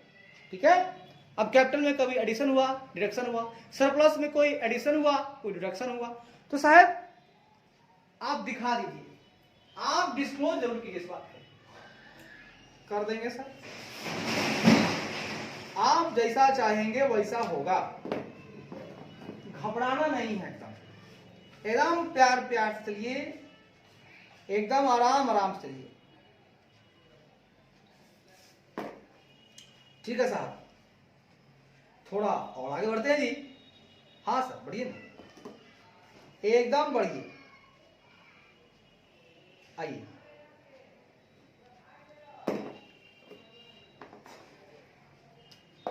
दूसरा पॉइंट, पहला तो हो गया आपका जो हम बोले थे रिजर्व एंड सरप्लस वाली जो क्लासिफिकेशन तो हो गई थी, आप ऐसे से डिस्क्लोज कीजिएगा, जैसे बोले वैसे आपको डिस्क्लोज करना है। लेकिन आगे बढ़ते कहता है जी, a reserve specifically represented by earmarked investment. Earmarked, एकदम मार्क्ड है। ईयर मार्क्ड का मतलब होता है जी निर्धारित। ईयर मार्क्ड, ईयर मार्क्ड ये इन्वेस्टमेंट के लिए क्या आता है, ठीक है सर। ए रिजर्व स्पेसिफिकली कहता है विशेष रूप से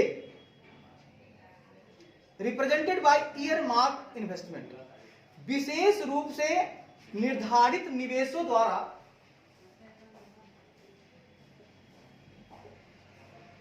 विशेष रूप से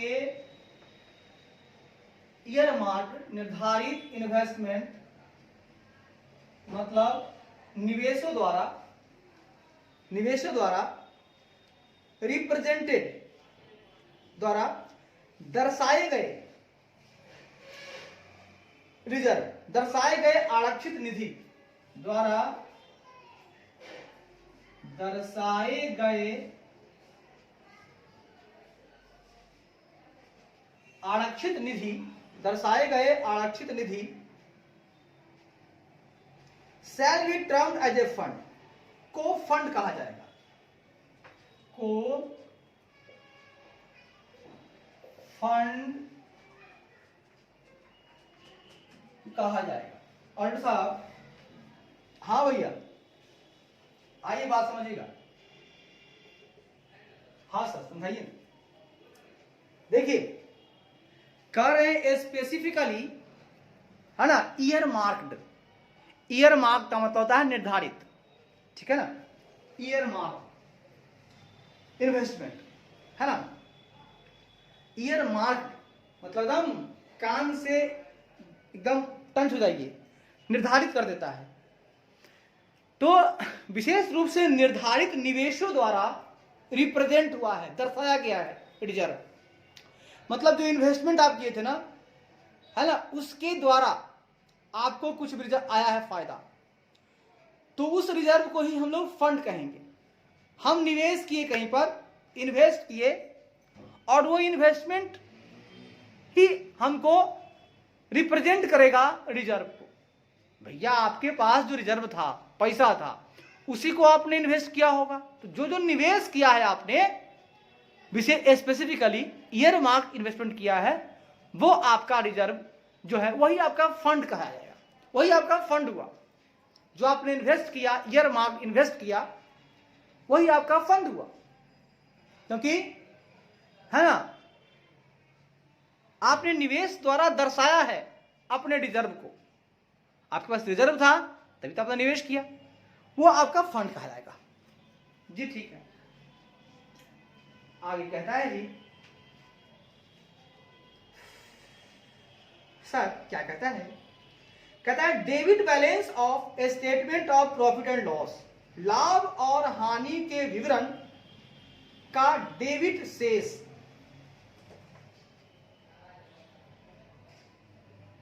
लाभ और हानि के विवरण का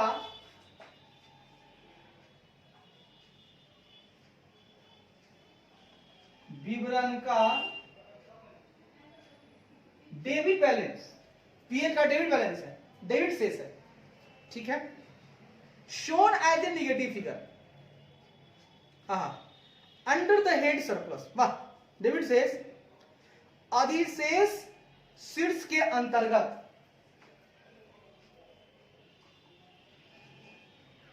अधिशेष यानी सरप्लस, सरप्लस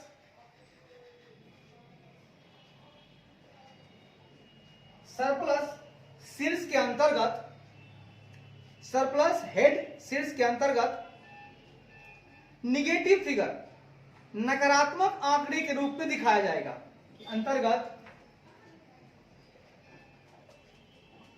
नकारात्मक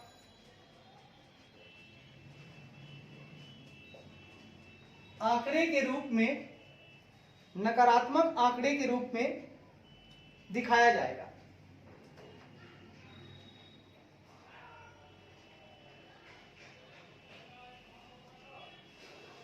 जी ठीक है, दिखाया जाएगा, दिखाया जाएगा।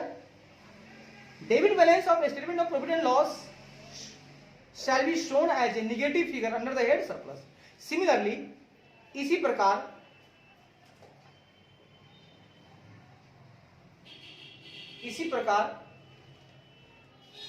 The balance of reserve and surplus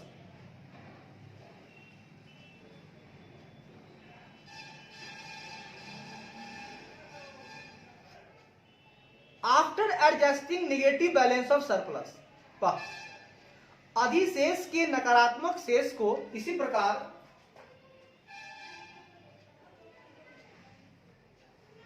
अधिशेष के यानी कि सरप्लस के नकारात्मक निगेटिव फिगर्स, सॉरी नकारात्मक बैलेंस मतलब नकारात्मक शेष को, नकारात्मक शेष को एडजस्टिंग करने के बाद, शेष को समायोजित करने के बाद, शेष को समायोजित करने के बाद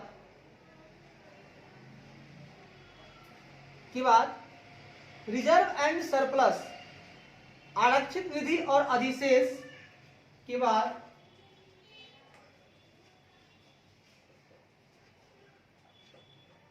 आरक्षित निधि और अधिशेष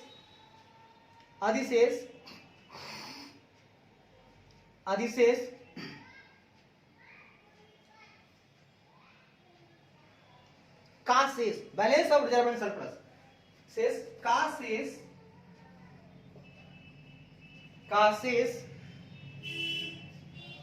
शेष इफ एनी, यदि कोई हो,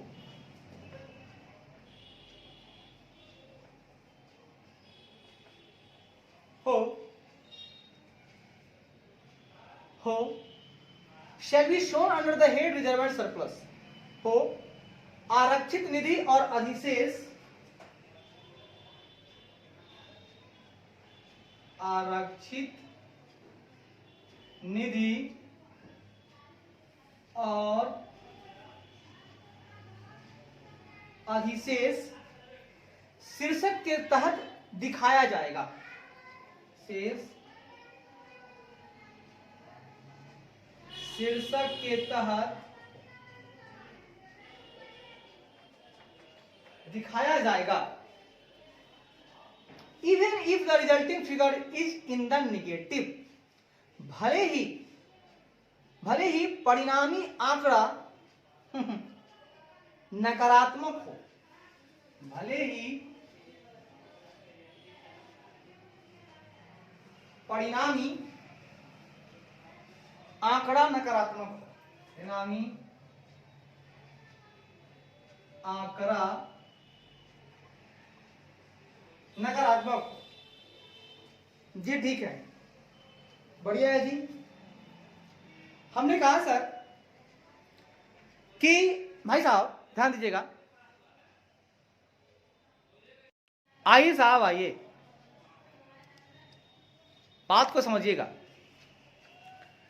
हम कहना चाह रहे थे जी कि लाभ और हानि स्टेटमेंट है, उसका भैया डेबिट बैलेंस है, तो डेबिट बैलेंस है तो सरप्लस में, सरप्लस जो हेड है उसके अंतर्गत हम दिखाएंगे उसको, लेकिन नकारात्मक, निगेटिव फिगर के रूप में दिखाया जाएगा, नकारात्मक आंकड़े के रूप में। ये बात सही है? सही है।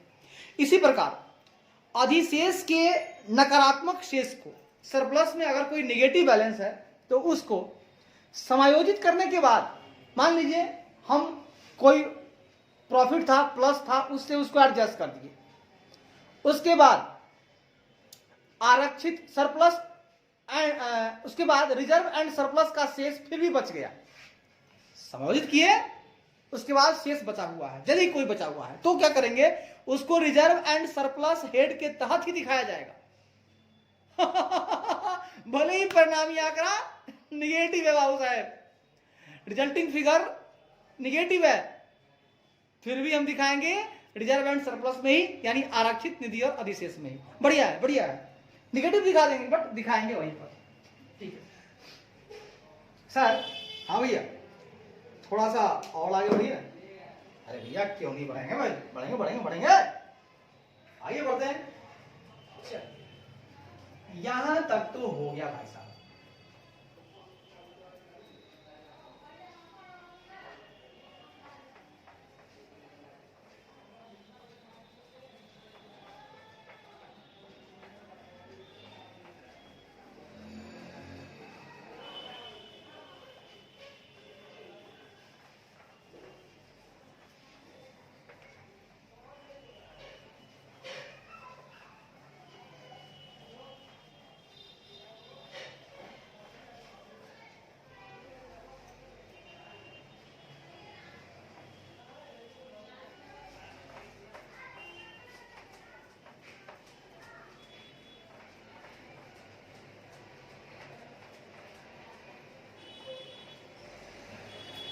भाई साहब कहता है for each component of reserve and surplus,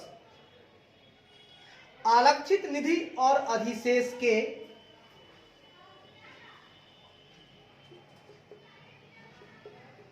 आरक्षित निधि और अधिशेष के, भाई साहब आरक्षित निधि और अधिशेष के प्रत्येक घटक के लिए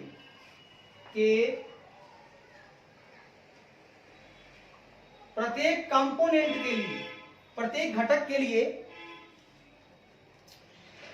वेदर द कंपनी, क्या कंपनी ने, क्या कंपनी ने has disclose the following, company ने निम्नलिखित का खुलासा किया है, कंपनी ने निम्नलिखित का खुलासा किया है, टू द एक्सटेंट एप्लीकेबल। हाँ हाँ,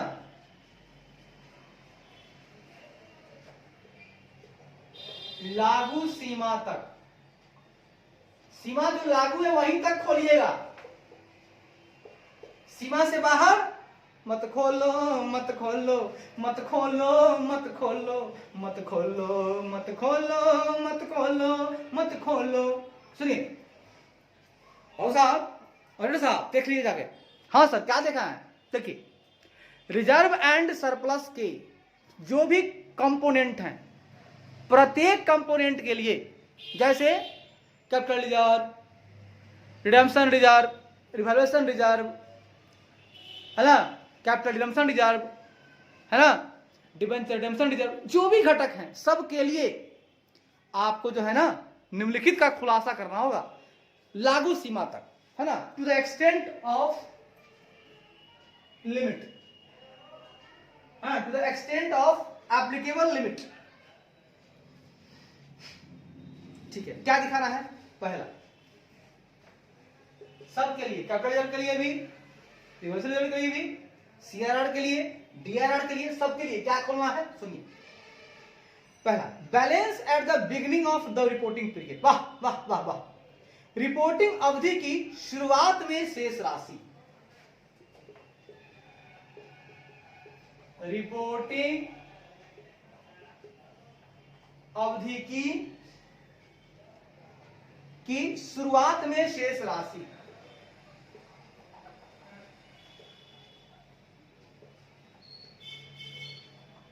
भाई साहब आप जरा सा खोल दीजिएगा कि बैलेंस क्या था। जैसे कैपिटल रिजर्व है तो उसका शुरुआती में ओपनिंग बैलेंस क्या था, बिगनिंग में क्या था। जैसे कि रिपोर्टिंग पीरियड मेरा है, रिपोर्ट करने का जो अवधि है 1 अप्रैल से 31 मार्च, तो 1 अप्रैल यानी बिगनिंग में कितना बैलेंस था उसका, ये खोल दीजिएगा। खोल देंगे सर। दूसरा, चेंजेज इफ एनी, परिवर्तन यदि कोई हो,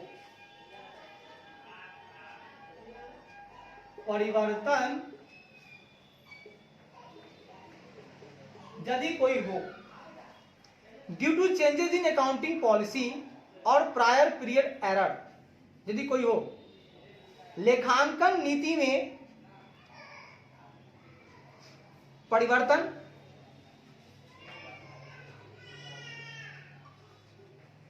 लेखांकन नीति में परिवर्तन या प्रायर पीरियड एरर या पूर्व अवधि की त्रुटि, या पूर्व अवधि की त्रुटि के कारण। भाई साहब, हाँ भाई साहब, पहला काम कीजिएगा, जितना भी कंपोनेंट है ना बुआ, उसका रिपोर्टिंग पीरियड में उसका बिगनिंग में क्या था शेष, और अगर कोई चेंजिंग हुआ है उसमें, मान लीजिए लेखांकन नीति अकाउंटिंग पॉलिसी चेंज कर गया, या प्रायर पीरियड में कुछ एरर था उसको भी ठीक किया गया, तो ठीक किया गया तो चेंजिंग आएगा उसके बैलेंस में, आएगा ना। उस परिवर्तन का भी खुलासा कर दीजिए। आया समझ में? एक लोग खोलिए, खुलासा कीजिए उस चेंजिंग का, कितना से चेंज किया। प्रायर पीरियड में एरर था उसको ठीक किए तो कितना बदलाव आया, अकाउंटिंग पॉलिसी को चेंज करने से भी चेंजिंग आया, कितना का आया बताइए, खोलिए भैया। तीसरा, आप तीसरा खोलिएगा, total profit loss for the year, वर्ष के लिए कुल लाभ या हानि, वर्ष के लिए कुल लाभ हानि, खोल दीजिएगा भैया। रिजर्व एंड सरप्लस के प्रत्येक घटक के लिए बता दीजिएगा, अगर लाभ हानि है तो कुल लाभ कितना हुआ, कुल हानि कितना हुआ। ठीक है सर। अच्छा, चौथा नंबर डिविडेंड, लाभांश अगर दिए हैं बाबू साहब तो लाभांश पूरा बताइए कि कितना का लाभांश दिए हैं। ठीक है। ट्रांसफर टू रिटेन्ड अर्निंग, बरकरार रखी गई कमाई में स्थानांतरण,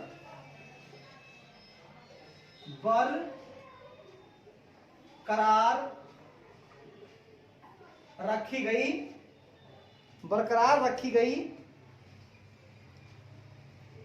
अर्निंग्स, बरकरार रखी गई कमाई में स्थानांतरण। आपने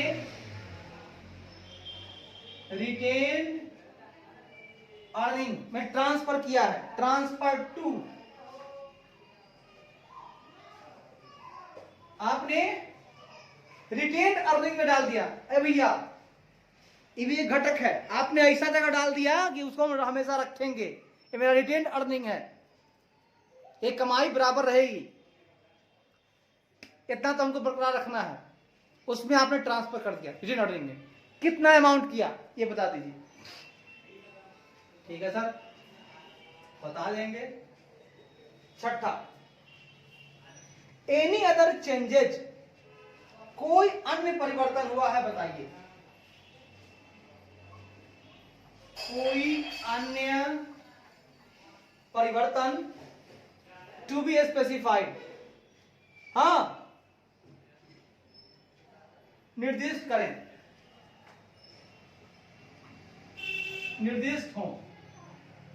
अगर कोई भी चेंजिंग स्पेसिफाई है बताइए ना, कोई भी अदर चेंजिंग है उसका बता दीजिए भैया। बात देखिए, जो भी बात करेंगे साफ राफ साफ करेंगे, मर मजाक नहीं चलता है यहाँ पर। ठीक है सर, चलिए ठीक है। 7वां, balance at the end of reporting period. वाह, रिपोर्टिंग अवधि के अंत में, रिपोर्टिंग अवधि के अंत में बैलेंस शेष राशि। तो भैया ये सब खोल दीजिएगा, ये कंपोनेंट है, मतलब रिजर्व एंड सरप्लस में के जो एवरी कंपोनेंट के लिए आपको खुलासा करना होगा। क्या खुलासा? तो रिपोर्टिंग पीरियड का बिगनिंग में क्या बैलेंस था, अगर कोई चेंज हुआ है अकाउंटिंग पॉलिसी के चेंज से या प्रायर पीरियड में एरर से, उस चेंज को बताइए। वर्ष के लिए टोटल प्रॉफिट लॉस क्या है, डिविडेंड आप कितना दिए हैं, रिटेन अर्निंग में कितना ट्रांसफर किए हैं, एनी अदर चेंजिंग है अगर स्पेसिफाई है तो बताइए, और रिपोर्टिंग अवधि के एंड में क्या बैलेंस है ये बताइए। तो इतनी सारी बातें आपको खोल देना होगा, खुलासा करना होगा। भाई साहब अब मेरा खत्म हो गया रिजर्व एंड सरप्लस। अब हम लोग चलेंगे अपने बोरोइंग्स, बोरोइंग्स है, बोरोइंग्स है, बोरोइंग्स है, बोरोइंग्स, बोरोइंग्स है,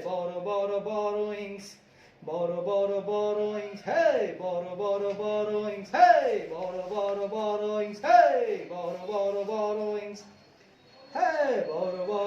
बोरोइंग्स है, बोरोइंग्स है, बोरोइंग्स।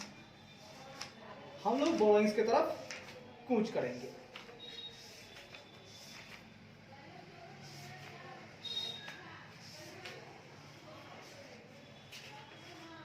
ठीक है सर, तब तक के धन्यवाद, फिर कल मिलते हैं नए दोस्त, नए जुनून, नए उत्साह के साथ। ठीक है सर, जहाँ रहिए मस्त रहिए, मुस्कुराते रहिए।